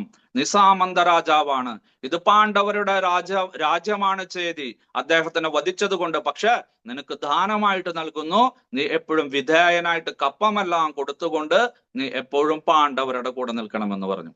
അങ്ങനെ യുദ്ധം ആരംഭിച്ചപ്പോൾ ശിശുപാലന്റെ പുത്രനായിട്ടുള്ള ദൃഷ്ടകേതു പാണ്ഡവ സൈന്യത്തിൽ ചേർന്ന് ഒരു അശ്വഹിണി സൈന്യം തന്റെ രാജ്യത്ത് നിന്ന് കൊണ്ടുവന്ന് അശ്വഹിണി സൈന്യത്തിന്റെ രാജാവായിട്ട് സൈന്യാധിപനായിട്ട് ഇവിടെ യുദ്ധം ചെയ്യുകയാണ്. അതാണ് ദൃഷ്ടകേതു. ചേകിതാനൻ അദ്ദേഹത്തിന്റെ പുത്രനാണ്. ചേകിതാനൻ അദ്ദേഹത്തിന്റെ പുത്രനും വന്നിട്ടുണ്ട്. ശിശുപാലന്റെ പുത്രനായിട്ടുള്ള ചേകിതാനും വന്നിട്ടുണ്ട്. ദമഘോഷനും ശ്രുതസ്രവസനും ഉണ്ടായതാണ് ശിശുപാലൻ. ശിശുപാലന് ഒരു പുത്രനും ഒരു പുത്രിയും ഉണ്ടായി. ദൃഷ്ടകേതു പുത്രൻ കരേണുമതി പുത്രി. കരേണുമതിയെയാണ് നകുലൻ വിവാഹം ചെയ്തിരിക്കുന്നത്. അങ്ങനെ ഇവിടെ അച്ഛനും മകനും വന്നിട്ടുണ്ട്. ശിശുപാലനും ശിശുപാലന്റെ പുത്രനായിട്ടുള്ള ചേകിതാനനും വന്നിട്ടുണ്ട്. കാശിരാജശ്ച വീര്യവാൻ. അതാ അദ്ദേഹത്തിന്റെ പുറകിൽ ആരാണ് നിൽക്കുന്നത്? കാശി രാജാവ്. അംബാലികയുടെ പിതാവായിട്ടുള്ള കാശി രാജാവ്. അബീബു, സേനാബിന്ദു എന്നൊക്കെയാണ് പേര്. കാശിയുടെ രാജാവായതുകൊണ്ട് കാശി രാജാവ് എന്ന് പറഞ്ഞിരിക്കുന്നു. എത്ര വയസ്സായത് നിങ്ങളൊന്ന് ആലോചിച്ച് നോക്കിയ. ഇവിടെ ദുര്യോധനന് 78 വയസ്സാണ്. ദുര്യോധനന്റെ അച്ഛനാണ് ധൃതരാഷ്ട്ര മഹാരാജാവ്. അല്ല, ഒരു 25 വയസ്സെങ്കിലും പിടിക്കണ്ടേ കുട്ടികൾ ഉണ്ടാവാനായിട്ട്? അപ്പൊ 77, 78, 25 ധൃതരാഷ്ട്രർക്ക്. ധൃതരാഷ്ട്രരുടെ അമ്മയാണ് അംബാലിക. അംബാലികയ്ക്ക് എത്ര വയസ്സുണ്ടാവും? ധൃതരാഷ്ട്ര മഹാരാജാവിനേക്കാൾ ഒരു 25 വയസ്സ് കൂട്ടണ്ടേ? അംബാലികയുടെ അച്ഛനാണ് ആര്? ഈ അബീബു സേനാബിന്ദു എന്നൊക്കെ അറിയപ്പെടുന്ന കാശി രാജാവ്. ഒരു 25 വയസ്സ് കൂട്ടിക്കോളും. അങ്ങനെ 78+25+25+25 അങ്ങനെയുള്ള ഒരു വയസ്സനാണ്, വൃദ്ധനാണ് ഇവിടെ യുദ്ധം ചെയ്യാൻ വന്നിരിക്കുന്നത്. അല്ല, വീര്യവാൻ, വീര്യത്തോട് കൂടിയിട്ടാണ്. അല്ലയോ ദ്രോണാചാര്യ, വയസ്സായി 150 വയസ്സായെന്ന് വിചാരിച്ചിട്ട് വൃദ്ധനാണെന്ന് വിചാരിക്കരുത് കേട്ടാ. അങ്ങയേക്കാളും കേമനാണ്, വീര്യവാൻ, വർദ്ധിച്ച വീര്യത്തോട് കൂടിയിട്ടാണ് ഇപ്പോഴും യുദ്ധം ചെയ്യാനായിട്ട്. എങ്ങനെയാണ് ആ ഭീഷ്മ പിതാമഹൻ തന്റെ മക്കളായിട്ടുള്ള അംബാലികയെ തട്ടിക്കൊണ്ടുവന്നപ്പോൾ യുദ്ധം ചെയ്തത്, അത്രയും വീര്യത്തോട് കൂടിയിട്ടാണ് ഇപ്പോഴും യുദ്ധം ചെയ്യാൻ വന്നിരിക്കുന്നത്. അതുകൊണ്ട് അങ്ങ് വൃദ്ധനാണെന്ന് വിചാരിച്ച് അദ്ദേഹത്തെ വെറുതെ വിടരുതേ. അതാണ് വീര്യവാൻ എന്ന പേര് ഇവിടെ ചേർത്തിരിക്കുന്നത്. പിന്നെയോ പുരുജിത് കുന്തിഭോജശ്ച, കുന്തിഭോജ മഹാരാജാവും അദ്ദേഹത്തിന്റെ പുത്രനായിട്ട് പുരുജിത്തും വന്നിട്ടുണ്ട്. ആരാണ്? നമ്മുടെ കുന്തി ദേവിയുടെ വളർത്തച്ഛൻ അല്ലെ. ശൂരസേന മഹാരാജാവിന്റെ പുത്രിയായിരുന്നു പ്രത. അദ്ദേഹത്തിന്റെ കൂട്ടുകാരനായിരുന്നു കുന്തിഭോജ മഹാരാജാവ്. കുട്ടികളില്ലാത്ത കുന്തിഭോജ മഹാരാജാവ് ഇടയ്ക്കിടയ്ക്ക് ദ്വാരകയില് ഇവിടെ ശൂരസേന മഹാരാജാവിനെ കാണാൻ വരുന്ന സമയത്ത് ഈ കുന്തി ദേവിയെ മടിയിലിരുത്തി ലാളിക്കും. മിഠായി, മറ്റുള്ള സാധനങ്ങൾ, ലേസ്, അങ്ങനെ കുറെ സാധനങ്ങളെല്ലാം കൊണ്ടുവരും. മിഠായിക്കും കൊണ്ടുവരും, കുട്ടിക്ക് കൊടുക്കും. പോകുമ്പോ കരച്ചിൽ വരും. എന്തിനാ കരയണത്? എനിക്ക് കുട്ടിയില്ലല്ലോ, ഇവളെ എനിക്ക് മകളായിട്ട് തരുമോ എന്നൊക്കെ ചോദിക്കും. അങ്ങനെ കുറെ നാള് കഴിഞ്ഞപ്പോ വിഷമം സഹിക്കാൻ പറ്റാതെ ശൂരസേന മഹാരാജാവ് പറഞ്ഞു, കൊണ്ടുപോയിക്കോളൂ എന്ന് പറഞ്ഞു. അങ്ങനെ എനിക്ക് മറ്റേ കുറെ വേറെയും മക്കളുണ്ടല്ലോ, അവരെ ഞാൻ വളർത്തിക്കോളാം, അങ്ങ് ഇവളെ കൊണ്ടുപോയിക്കോളൂ എന്ന് പറഞ്ഞു. അങ്ങനെ പ്രഥയെ കുന്തിഭോജ മഹാരാജാവ് ദത്തെടുത്തു. അങ്ങനെ കുന്തി ദേവി എന്ന പേരും വന്നു. അങ്ങനെ നകുലന്റെയും സഹദേവന്റെയും അല്ലെങ്കിൽ നമ്മുടെ ഇവരുടെ പാണ്ഡവരുടെ എല്ലാം അമ്മാവനായിട്ട് അറിയപ്പെടുന്ന കുന്തിഭോജ മഹാരാജാവും അദ്ദേഹത്തിന്റെ പുത്രനായിട്ടുള്ള പുരുജിത്തും വന്നിട്ടുണ്ട്. അതാണ് പുരുജിത് കുന്തിഭോജശ്ച ശൈബ്യശ്ച നരപുംഗവഃ. ശൈബ്യൻ, ഷിബിയുടെ പുത്രന്റെ പുത്രൻ, ഷിബിയുടെ പൗത്രനായിട്ടുള്ള ശൈബ്യനും വന്നിട്ടുണ്ട്. ഷിബിയുടെ കഥയെല്ലാം അറിയാം അല്ലെ. അങ്ങനെ ദാനധർമ്മത്തിൽ പേര് കേട്ട ഷിബിയെ പരീക്ഷിക്കാൻ വേണ്ടിയിട്ട് പരുന്തായിട്ടും അതുപോലെ തന്നെ ഒരു പ്രാവായിട്ടും അഗ്നിദേവനും ഇന്ദ്രനും എല്ലാം വന്നിട്ടുള്ള കഥ നമ്മൾ ചെറുപ്പത്തിൽ പഠിച്ചിട്ടുണ്ട്. അതിലുള്ള ഷിബിയുടെ പുത്രന്റെ പുത്രനാണ് ശൈബ്യൻ. എന്താ ഇവിടെ വന്നിരിക്കുന്നതെന്ന് വിചാരിച്ചു കഴിഞ്ഞാൽ, യുധിഷ്ഠിര മഹാരാജാവ് പാഞ്ചാലിയെ കൂടാതെ വേറെ വിവാഹം കഴിച്ചിട്ടുണ്ട്. യുധിഷ്ഠിര മഹാരാജാവ് മാത്രമല്ല, എല്ലാ പാണ്ഡവരും ദ്രൗപദിയെ കൂടാതെ വേറെ വേറെ വിവാഹങ്ങൾ 1, 2, 3 കഴിച്ചിട്ടുണ്ട്. അതില് ഈ ശൈബ്യന്റെ പുത്രിയായിട്ടുള്ള ദേവകിയെയാണ് ആര് കല്യാണം കഴിച്ചിരിക്കുന്നത്? ദേവികയെയാണ് നമ്മുടെ യുധിഷ്ഠിര മഹാരാജാവ് കല്യാണം കഴിച്ചിരിക്കുന്നത്. അങ്ങനെ യുധിഷ്ഠിര മഹാരാജാവിന്റെ പത്നിയായിട്ടുള്ള 2ാം പത്നിയായിട്ടുള്ള ദേവികയുടെ പിതാവാണ് നമ്മുടെ ഷിബിയുടെ പുത്രന്റെ പുത്രനായിട്ടുള്ള ശൈബ്യൻ. നരപുംഗവനാണ്, ശ്രേഷ്ഠനാണ്. അങ്ങനെ മഹാരാജാവായിട്ടുള്ള അദ്ദേഹവും ഇവിടെ വന്നിട്ടുണ്ട്. പുരുജിത്, പുരൂൻ ജയതി, അനേകം രാജ്യങ്ങളെ, അനേകം പുരങ്ങളെ ജയിക്കുന്നവനാണ് പുരുജിത്ത്. ഇവിടെ കുന്തിഭോജ മഹാരാജാവിന്റെ പുത്രൻ. അങ്ങനെ ധാരാളം പേരെ, പുരൂൻ ജയതി, അനേകം ആളുകളെ ജയിക്കുന്നവനാണ്. അങ്ങനെ വിശേഷ പദങ്ങളെല്ലാം ചേർത്തുകൊണ്ട് ഇവിടെ പേരെല്ലാം പറഞ്ഞിരിക്കുന്നു. അല്ലയോ ആചാര്യ, അവരുടെ പിറകിലായിട്ട് അതാ വീണ്ടും സൈന്യാധിപന്മാരും ഉപസൈന്യാധിപന്മാരും എല്ലാം നിൽക്കുന്നുണ്ട്. അവരെ ഞാൻ പരിചയപ്പെടുത്താമെന്ന് പറഞ്ഞ് ഇവിടെ ദുര്യോധനൻ ആചാര്യനെ പരിചയപ്പെടുത്തി കൊടുക്കുന്നു. എന്താണ്? യുധാ മന്യുശ്ച വിക്രാന്ത ഉത്തമൗജാശ്ച വീര്യവാൻ സൗഭദ്രോ ദ്രൗപദേയാശ്ച സർവ ഏവ മഹാരഥാഃ. വിവർത്തനം: കൂടാതെ പരാക്രമിയായ യുധാമന്യു, ബലവാനായ ഉത്തമോജസ്, സുഭദ്രാപുത്രനായ അഭിമന്യു, ദ്രൗപദിയുടെ പുത്രന്മാർ എന്നിവരും യുദ്ധത്തിനൊരുങ്ങി നിൽക്കുകയാണ്. ഇവരെല്ലാവരും മഹാരഥന്മാർ തന്നെ. അങ്ങനെ ആദ്യത്തെ 2 ശ്രേണിയിലുള്ള ആളുകളെയെല്ലാം പറഞ്ഞ ശേഷം മൂന്നാമത്തെ ആ പുറകിൽ നിൽക്കുന്ന 3ാമത്തെ വരിയിൽ നിൽക്കുന്ന ആളുകളെ പരിചയപ്പെടുത്തുകയാണ് ദുര്യോധനൻ ഇവിടെ ചെയ്യുന്നത്. അദ്ദേഹം പറഞ്ഞു, അതാ പിന്നില് ശ്രേഷ്ഠരായിട്ടുള്ള വേറെ ആളുകളുണ്ട്. യുധാമന്യു, ഉത്തമ ഓജസ്, 2 സഹോദരന്മാരാണ്. എവിടത്തെ? ദ്രുപദ രാജ്യത്തെ. നേരത്തെ പറഞ്ഞു ദ്രുപദ മഹാരാജാവുമായിട്ട് യുദ്ധം ചെയ്തിട്ട് ആ രാജ്യത്തിനെ 2 ഭാഗങ്ങളായിട്ട് ഭാഗിച്ചു. ദ്രുപദം, ഉത്തര പാഞ്ചാലം, ദക്ഷിണ പാഞ്ചാലം. അങ്ങനെ ഉത്തര പാഞ്ചാലത്തില് അഹിച്ചിത്രം തലസ്ഥാനമാക്കിയിട്ട് അശ്വത്ഥാമാവ്, ഈ ദ്രുപദന്റെ പുത്രനായിട്ടുള്ള നമ്മുടെ ദ്രോണരുടെ പുത്രനായിട്ടുള്ള അശ്വത്ഥാമാവ് സാമന്ത രാജാക്കന്മാരായിട്ട് അവിടെ രാജ്യം ഭരിച്ചു.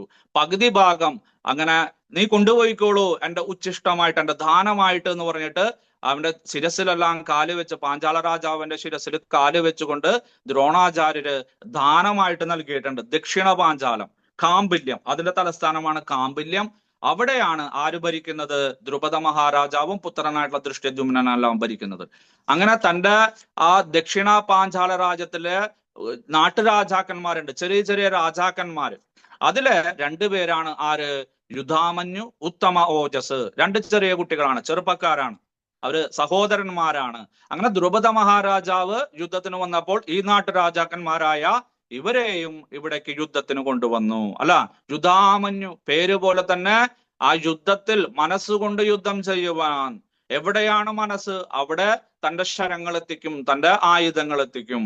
അങ്ങനെ ഉത്തമ ഓജസ്, ഉത്തമമായിട്ടുള്ള ഓജസ്സോട് കൂടിയവൻ. എപ്പോഴും യുദ്ധം ആരംഭിക്കുമ്പോൾ എങ്ങനെയാണ് അവന്റെ ശക്തിയും പരാക്രമങ്ങളും, യുദ്ധം അവസാനിക്കുന്ന സന്ധ്യാസമയത്തും അതേ ഓജസ്സോട് കൂടിയിട്ട്, അതേ തീവ്രതയോട് കൂടിയിട്ടാണ് അദ്ദേഹം യുദ്ധം ചെയ്യുന്നത് എന്ന് കാണിക്കാനാണ് ഇവിടെ ഉത്തമ ഓജസ് എന്ന പേര് കൊടുത്തിരിക്കുന്നത്. ഇവര് രണ്ടുപേരും ആ ദക്ഷിണ പാഞ്ചാലത്തിലെ ദ്രുപദ മഹാരാജാവിന്റെ ശിങ്കിടികളാണ്, അവരുടെ നാട്ടുരാജാക്കന്മാരാണ്, സാമന്ത രാജാക്കന്മാരാണ്. അവരും ഇവിടെ യുദ്ധത്തിന് വന്നിരിക്കുന്നു. പിന്നെ ആരാണ് വന്നിരിക്കുന്നത്? സൗഭദ്രോ അല്ലെ, ആ സൗഭദ്ര, സുഭദ്രയുടെ പുത്രൻ ആരാണ്? എല്ലാവർക്കും അറിയാം ആരാണ്? അഭിമന്യു. വളരെ ചെറുപ്പത്തിലാണ് വന്നിരിക്കുന്നത്, മീശ പോലും കിളിർത്ത് തുടങ്ങിയിട്ടില്ല. തന്റെ അമ്മാവന്മാരായിട്ടുള്ള ഭഗവാൻ ശ്രീകൃഷ്ണനിൽ നിന്നും അതുപോലെ തന്നെ ബലരാമനിൽ നിന്നെല്ലാം ആയോധന കലകളെല്ലാം സ്വായത്തമാക്കിയിട്ടുണ്ട്. പത്മവ്യൂഹത്തിൽ പോകാനായിട്ട് വളരെ കുറച്ച് പേർക്ക് മാത്രമേ അറിയുള്ളൂ. അതിലൊരാളാണ് ആര്? നമ്മുടെ അഭിമന്യു. കഥകളെല്ലാം നിങ്ങൾക്ക് അറിയാം. ഇപ്രകാരം സുഭദ്രയുടെ പുത്രന്മാരായിട്ടുള്ള അഭിമന്യു വന്നിട്ടുണ്ട്. തന്റെ അച്ഛനിൽ നിന്ന്, അർജുനനിൽ നിന്ന് അദ്ദേഹം ആയോധന മുറകളെല്ലാം അഭ്യസിച്ചിട്ടുണ്ട്. ഗോവിന്ദനിൽ നിന്നും നമ്മുടെ ബലരാമനിൽ നിന്നും അഭ്യസിച്ചിട്ടുണ്ട്. അങ്ങനെ വളരെ ചെറുപ്പത്തിൽ തന്നെ എല്ലാം ശാസ്ത്രങ്ങളെല്ലാം നല്ല പോലെ പഠിച്ചിട്ട് ശസ്ത്രങ്ങളെല്ലാം ഉപയോഗിക്കാനായിട്ട് അറിഞ്ഞിരിക്കുന്ന ആ മീശ കിളിക്കാത്ത പയ്യനും വന്നിട്ടുണ്ട്. പക്ഷെ പയ്യനാണെന്ന് വിചാരിക്കരുത്, അദ്ദേഹവും മഹാരഥനാണ്. നോക്കൂ, 18 വയസ്സാകുമ്പോഴേക്കും മഹാരഥന്മാര് 10,000 പേരോട് ഒറ്റയ്ക്ക് യുദ്ധം ചെയ്യാൻ കഴിവുള്ളവരാക്കി തീർത്തു. പിന്നെയോ ദ്രൗപദേയാശ്ച, ദ്രൗപദിയുടെ പുത്രന്മാരും വന്നിട്ടുണ്ട് വ്യവസ്ഥകൾ അനുസരിച്ച്. കാരണം അർജുനൻ ആ സ്വയംവരത്തിലെല്ലാം ജയിച്ചു, അങ്ങനെ ദ്രൗപദിയെ വിവാഹം കഴിച്ചു. പക്ഷെ വീട്ടിലെത്തിയിട്ട് അമ്മയോട് പറഞ്ഞു, അമ്മേ വിശിഷ്ടമായിട്ടുള്ള ഒരു സമ്മാനവുമായിട്ടാണ് വന്നിരിക്കുന്നത് എന്ന് പറഞ്ഞു. അമ്മ വാതിൽ തുറക്കുന്നതിന് മുന്ന്, അതിനെന്താ, പതിവിലത്തെ പോലെ എല്ലാ ദിവസവും ചെയ്യുന്ന പോലെ തന്നെ നിങ്ങൾ അത് വീതിച്ചെടുത്തോളൂ എന്ന് പറഞ്ഞു. അങ്ങനെയാണ് പതിവ്. ഇവര് എന്ത് ഭക്ഷണം കിട്ടിയാലും എന്ത് സമ്മാനങ്ങൾ കിട്ടിയാലും അത് 5 പേരും കൂട്ടിയിട്ട് വീതിച്ചെടുക്കുകയാണ് ചെയ്തത്. അതിന്റെ ഒരു ഓഹരി അമ്മയ്ക്കും കൊടുക്കും. അങ്ങനെയാണ് ചെയ്യാറ്. അമ്മ വിചാരിച്ചു ഏതെങ്കിലും വീട്ടിൽ ഭിക്ഷാടനം നടത്തിയിട്ടോ അല്ലെങ്കിൽ ഏതെങ്കിലും സ്ഥലത്ത് മത്സരത്തിന് അങ്ങനെ പോയിട്ട് എന്തോ സമ്മാനം വാങ്ങിച്ചു വരികയാണ്. കാരണം ഇവിടെ ഒളിവിൽ താമസിക്കുകയാണെങ്കിലോ ഇവര് കൗരവരെ ഭയന്ന്, അങ്ങനെയാണ് വിചാരിച്ചത്. വാതില് തുറന്നു നോക്കിയപ്പോഴാണ് അയ്യോ അബദ്ധം പറ്റിയിരിക്കുന്നു. എന്താണ്? അർജുനൻ സുന്ദരിയായിട്ടുള്ള ഒരു സുന്ദരിയെ കൊണ്ട്, ഒരു സ്ത്രീരത്നത്തെ കൊണ്ടാണ് വന്നിരിക്കുന്നത് എന്ന് മനസ്സിലായി. അയ്യോ വേണ്ട, ഞാൻ പറഞ്ഞത് തിരിച്ചെടുത്തിരിക്കുന്നു എന്ന് പറഞ്ഞു. അപ്പോഴേക്കും വേദവ്യാസ മഹർഷിയെല്ലാം അവിടെ വന്നിട്ട് പറഞ്ഞു, അമ്മേ അങ്ങനെ വാക്ക് തെറ്റിക്കാൻ പറ്റില്ല. മാത്രമല്ല ഇവൾക്ക് അത് ഭാവിയിൽ അത് കാണുന്നുണ്ട്. കഴിഞ്ഞ ജന്മത്തില് പുത്രന്മാരോ ഇല്ലാതെ, സന്താനങ്ങളില്ലാതെ ഈ നാരായണി എന്ന് പറഞ്ഞിട്ടുള്ള ഒരു സ്ത്രീ ആയിരുന്നു. അങ്ങനെ കുറെ നാള് ഇങ്ങനെ പൂജകളും കാര്യങ്ങളും എല്ലാം ചെയ്തു മഹാദേവനെ പ്രീതിപ്പെടുത്തി. ആ സമയത്ത് ഒരു ദിവസം പ്രത്യക്ഷപ്പെട്ടു മഹാദേവൻ, പരമേശ്വരൻ. എന്താണ് വേണ്ടെന്ന് ചോദിച്ചാൽ പറഞ്ഞു, എനിക്ക് ഭർത്താവിനെ വേണം, ഭർത്താവിനെ വേണം, ഭർത്താവിനെ വേണം 5 പ്രാവശ്യം പറഞ്ഞു. പെട്ടെന്നുള്ള ആ ഒരു അത്ഭുതത്തില്, ആശ്ചര്യത്തില് അങ്ങനെ ഇവൾക്ക് 5 ഭർത്താവിനെ ആ ജന്മത്തിൽ കിട്ടില്ല, നിനക്ക് അടുത്ത ജന്മത്തിൽ കിട്ടുമെന്ന് പറഞ്ഞു. അവള് അഗ്നിയിൽ ചാടി ആത്മഹത്യ ചെയ്ത് ഇങ്ങനെ ഈ ജന്മത്തിൽ ജനിക്കാനിടയായി, അഗ്നിയിൽ നിന്ന് ജനിക്കാനിടയായി. അങ്ങനെയാണ് ഇവിടെ ഇവരുടെ എല്ലാം ഭാര്യയായിട്ട് തീരാനായിട്ട് അമ്മയുടെ വായിൽ നിന്ന് സരസ്വതി ദേവി അങ്ങനെ പറഞ്ഞത് എന്ന് പറഞ്ഞു. അങ്ങനെ 5 പേരും സ്വീകരിച്ചു. അതിനുശേഷം ഇവര് വീണ്ടും ഹസ്തിനാപുരത്തിലേക്ക് മടങ്ങിപ്പോയി. കാരണം വിവാഹമെല്ലാം കഴിഞ്ഞ് ദ്രുപദ മഹാരാജാവിന്റെയും ഗോവിന്ദന്റെയും ബലരാമന്റെയും എല്ലാം ശക്തിയോട് കൂടിയിട്ട് ഹസ്തിനാപുരത്തിൽ ചെന്ന് പറഞ്ഞു, ഇത് വേറെ ആരുമല്ല, നിങ്ങൾ വിചാരിച്ചിരിക്കുന്ന ഒരു ബ്രാഹ്മണ ബാലനല്ല അവിടെ യുദ്ധത്തിൽ അവിടെ ദ്രൗപദിയെ വിവാഹം കഴിച്ചത്. അപ്പൊ അത് നമ്മുടെ സാക്ഷാൽ അർജുനനാണെന്നെല്ലാം പറഞ്ഞു കൊടുത്തു. വേഷമെല്ലാം മാറി അവർ കുളിച്ച് സുന്ദരകുട്ടപ്പന്മാരായിട്ട് ഹസ്തിനാപുരത്തിലെത്തി. അങ്ങനെ ഇവർക്ക് അർദ്ധരാജ്യം കൊടുത്തു. അങ്ങനെ അവിടെ താമസിക്കാനായിട്ട് ആരംഭിച്ചു. പക്ഷെ 5 പേരുടെ കൂടെ എങ്ങനെയാണ് ഒരു സ്ത്രീ താമസിക്കുക? അത് നമ്മുടെ ശാസ്ത്രത്തിന് വിരുദ്ധമാണ്. അപ്പോ ആ സമയത്ത് അവിടെ എത്തിയിട്ടുള്ള നാരദ മഹർഷിയും വേദവ്യാസ മഹർഷിയും എല്ലാം പറഞ്ഞു, ഒരു വ്യവസ്ഥ വെക്കാം നമുക്ക്. ആദ്യം ആ യുധിഷ്ഠിരന്റെ കൂടെ 2 വർഷം താമസിക്കുക. അങ്ങനെ ഗർഭാധാന സമയത്ത് ആ ഗർഭമെല്ലാം ധരിച്ച് സന്താനത്തിനെയെല്ലാം ഉൽപ്പാദിച്ച് അവരുടെ നാമകരണവും അന്നപ്രാശനവും ഒക്കെ ചെയ്ത് എന്നിട്ട് 2ാമത്തെ ആളുടെ അടുത്തേക്ക് പോകുക, ഭീമസേനൻ ചേട്ടന്റെ അടുത്തേക്ക്. അവിടെ 2 വർഷം കഴിയുക, ഇതുപോലെ തന്നെ ഒരു കുട്ടിയെ ഉൽപ്പാദിപ്പിക്കുക, അവന്റെ നാമകരണം, അന്നപ്രാശനം, മറ്റുള്ള ഷോഡശ സംസ്കാരങ്ങളിലെ ആദ്യത്തെ കുറച്ച് കാര്യങ്ങളെല്ലാം ചെയ്തിട്ട് 3ാമത്തെ അർജുനന്റെ കൂടെ പോകുക, പിന്നെ നകുലൻ, പിന്നെ സഹദേവൻ, വീണ്ടും യുധിഷ്ഠിരൻ. ഇങ്ങനെ ഈ 2 വർഷം എല്ലാ സ്ഥലത്തും ഇങ്ങനെ ഒരു രാജാവിന്റെ കൂടെ അല്ലെങ്കിൽ ഒരു ഭർത്താവിന്റെ കൂടെ താമസിക്കുന്ന സമയത്ത് മറ്റൊരു രാജാവ് അവരെ ഒരിക്കലും ശല്യപ്പെടുത്താൻ പാടില്ല. അവരുടെ കൊട്ടാരത്തിലേക്കോ അന്തഃപുരത്തിലേക്കോ ഒന്നും കയറി ചെല്ലാൻ പാടില്ല. അങ്ങനെയാണെങ്കിൽ തന്റെ ഊഴം വരുന്നത് വരെ അദ്ദേഹം വനവാസമോ അല്ലെങ്കിൽ വേറെ ഏതെങ്കിലും പുണ്യസ്ഥലങ്ങളെല്ലാം സന്ദർശിക്കണം, ഒരിക്കലും കൊട്ടാരത്തിൽ ഉണ്ടാവാൻ പാടില്ല എന്ന് പറഞ്ഞു. ശരി, വ്യവസ്ഥകളെല്ലാം എല്ലാവരും അംഗീകരിച്ചു. അങ്ങനെ യാദൃച്ഛികമായിട്ട് നമ്മുടെ അർജുനൻ ഏതോ ഒരു ആവശ്യത്തിന് തന്റെ ആയുധങ്ങളെല്ലാം എടുക്കാനായിട്ട് യുധിഷ്ഠിരന്റെ അന്തഃപുരത്തിലേക്ക് പോകുന്ന സമയത്ത് പതിവ് തെറ്റിച്ചത് കൊണ്ട് അദ്ദേഹത്തിന് 4-5 വർഷങ്ങൾ ഇങ്ങനെ ചുറ്റിത്തിരിയേണ്ടി വന്നു. അപ്പോഴാണ് നമ്മുടെ സുഭദ്രയെ കാണുന്നതും സുഭദ്രയെ വിവാഹം കഴിക്കുന്നതും ചിത്രാംഗതയെ കാണുന്നതും ഒക്കെ കുറെ ഉലൂബിയെ കാണുന്നതും അങ്ങനെ കുറെ കഥകളൊക്കെ ഉണ്ട്. അത് പിന്നീട് പറയാം. ഇപ്രകാരം വ്യവസ്ഥകളെല്ലാം ഉണ്ടായ സമയത്ത് യുധിഷ്ഠിരനിൽ നിന്നും ഭീമസേനനിൽ നിന്നും അർജുനനിൽ നിന്നും നകുലനിൽ നിന്നും സഹദേവനിൽ നിന്നെല്ലാം കുട്ടികൾ ഉണ്ടായിട്ടുണ്ട്. അതാണ് ഇവിടെ പറയുന്നത്. ദ്രൗപദിയുടെ പുത്രന്മാർ ആരൊക്കെയാണ്? പ്രതിവിന്ധ്യൻ, ശ്രുതസോമൻ, ശ്രുതകർമാവ്, ശതാനീകൻ, ശ്രുതസേനൻ. 5 പേര്. യുധിഷ്ഠിരനിൽ നിന്ന്, ഭീമസേനനിൽ നിന്ന്, അർജുനനിൽ നിന്ന്, നകുലനിൽ നിന്ന്, സഹദേവനിൽ നിന്ന്. ആരൊക്കെയാണ്? പ്രതിവിന്ധ്യൻ, ശ്രുതസോമൻ, ശ്രുതകർമാവ്, ശതാനീകൻ, ശ്രുതസേനൻ. ഇവര് 5 പേരും അല്ലെ അങ്ങനെ തന്നെ ഫോട്ടോ കോപ്പി എടുത്ത് വെച്ചിരിക്കുകയാണ്. അതുകൊണ്ടാണ് യുദ്ധമെല്ലാം കഴിഞ്ഞ് കിടന്നുറങ്ങുന്ന സമയത്ത് അശ്വത്ഥാമാവിന് പാണ്ഡവരാണെന്ന് തോന്നിച്ചത്. അച്ഛന്റെ അതേ രൂപം തന്നെയാണ് കുട്ടികൾക്കും. ചെറുപ്പക്കാരാണ്. നേരത്തെ പറഞ്ഞ അഭിമന്യുവിന്റെ പോലെ തന്നെ 18, 19, 20 വയസ്സായിട്ടുള്ളൂ അല്ലെ. കാരണം വിവാഹം കഴിഞ്ഞിട്ട് കുട്ടികളുണ്ടായിട്ട് കുറച്ച് സമയമാവുമ്പോഴേക്കും എന്ത് സംഭവിച്ചു? നമ്മുടെ കളി ആരംഭിച്ചു, ചതുരംഗ കളി, ചൂത് ആരംഭിച്ചു. അവിടെ നിന്ന് പിന്നെ 12 വർഷം വനവാസവും 1 വർഷം അജ്ഞാതവാസവും 13. ആ സമയത്തെല്ലാം ഗോവിന്ദൻ പറഞ്ഞു, കുട്ടികൾ അവിടെ ദ്വാരകയിൽ നിൽക്കട്ടെ, നിങ്ങളുടെ കൂടെ ഒന്നും വരാൻ സാധിക്കില്ല അവർക്ക്. മാത്രമല്ല സമ്പത്തും ആ രാജകൊട്ടാരവും എല്ലാം ഇപ്പൊ ആരുടെ കയ്യിലാണ്? ദുര്യോധനന്റെ. അങ്ങനെ ഗോവിന്ദൻ വന്നിട്ട് ആരെ കൊണ്ടുപോയി? ഈ 5 പേരെയും സുഭദ്രയെയും അഭിമന്യുവിനെയും എല്ലാം ദ്വാരകയിലേക്ക് കൊണ്ടുപോയി. അവിടെ വെച്ചിട്ടാണ് ഇവർ വിദ്യകളെല്ലാം അഭ്യസിക്കുന്നത്. അവിടെ വെച്ചിട്ട് ഭഗവാനിൽ നിന്നും ബലരാമനിൽ നിന്നല്ല. അങ്ങനെ കുട്ടികൾ യുദ്ധമാവുന്ന സമയത്ത് കുട്ടികൾ വീണ്ടും ഇവിടേക്ക് വന്ന് വിരാട രാജ്യത്തേക്ക് വന്ന് അവിടെ ഇവരുടെ കൂടെ ചേർന്ന് ഞങ്ങളും യുദ്ധത്തിന് തയ്യാറാണ് അച്ഛന്മാരെ എന്ന് പറഞ്ഞിട്ട് അവർ യുദ്ധം ചെയ്യാനായിട്ട് ആരംഭിച്ചു. അങ്ങനെ സുഭദ്രയുടെ പുത്രനായിട്ടുള്ള അഭിമന്യുവും ദ്രൗപദിയുടെ 5 പുത്രന്മാരും വന്നിട്ടുണ്ട്. പിന്നെ ഇവർക്ക് മറ്റുള്ള ഭാര്യമാരിലുണ്ടായിട്ടുള്ള ആളുകളും വന്നിട്ടുണ്ട്. ഇതിൽ പറയുന്നില്ല, പക്ഷെ മഹാഭാരതത്തിൽ പറയുന്നുണ്ട്. ഇവരെല്ലാവരും സർവ ഏവ മഹാരഥാഹ, ഇവരെല്ലാവരും മഹാരഥന്മാർ തന്നെ. നേരത്തെ പറഞ്ഞമാര് ഏകോദശ സഹസ്രാണി യോധനേസ്തുധന്യനാം, ആയുധം കയ്യിലേന്തിയിട്ടുള്ള 10,000 പേരോട് ഒറ്റയ്ക്ക് യുദ്ധം ചെയ്യാൻ കഴിവുള്ളവരാണ് ഞാൻ. ഈ പറഞ്ഞിട്ടുള്ള എല്ലാവരും എൻ്റെ ആചാര്യ, ദ്രോണാചാര്യ. അതുകൊണ്ട് അങ്ങ് വളരെയധികം ജാഗരൂകനായിട്ട് ഏകാഗ്രതയോട് കൂടിയിട്ട് യുദ്ധം ചെയ്യണമെന്നാണ് ആര് പറയുന്നത്? നമ്മുടെ ദുര്യോധനൻ ദ്രോണാചാര്യരോട് പറയുന്നത്. എന്നിട്ട് അപ്പൊ ഇതെല്ലാം പറഞ്ഞപ്പോ ദുര്യോധനന് ആശയക്കുഴപ്പം വന്നു. അല്ല, ഞാൻ എന്തൊരു വിഡ്ഢിത്തരമാണ് പറഞ്ഞത് അല്ലെ? എതിർ സൈന്യത്തെ ഇത്രയധികം വളരെ മഹത്തരമായത്, വളരെ ഗാംഭീരമായത്, വിശിഷ്ടമായത് എന്നെല്ലാം പറഞ്ഞു. അങ്ങനെ പറയാൻ പാടണ്ട. എന്തൊരു വിഡ്ഢിയാണ് ഞാൻ എന്നുള്ളൊരു ചിന്തയൊക്കെ ഉണ്ടായി. ശരി, എന്നാ എന്റെ സൈന്യത്തിലെ പറഞ്ഞിട്ട്, കാരണം ആചാര്യൻ ഇതുവരെ മറുപടി ഒന്നും പറയുന്നില്ല. ഞാൻ ഇത്രയും കാര്യങ്ങൾ പറഞ്ഞിട്ടും അദ്ദേഹം മൗനം ഭജിക്കുകയാണ് ചെയ്യുന്നത്. ഇനി ആചാര്യനെ സന്തോഷിപ്പിക്കാം എന്ന് വിചാരിച്ച് തന്റെ സൈന്യത്തിലുള്ള ആളുകളെ പരിചയപ്പെടുത്തുകയാണ് അടുത്ത 2 ശ്ലോകങ്ങളെ കൊണ്ട് ചെയ്യുന്നത്. അദ്ദേഹം പറയാണ്, അസ്മാകം തു വിശിഷ്ടായേ താൻ നിബോധതി ജ്യോതമാ നായക മമ സൈന്യസ്യ സംജ്ഞാർത്ഥം തൻ ബ്രവീമിതേ.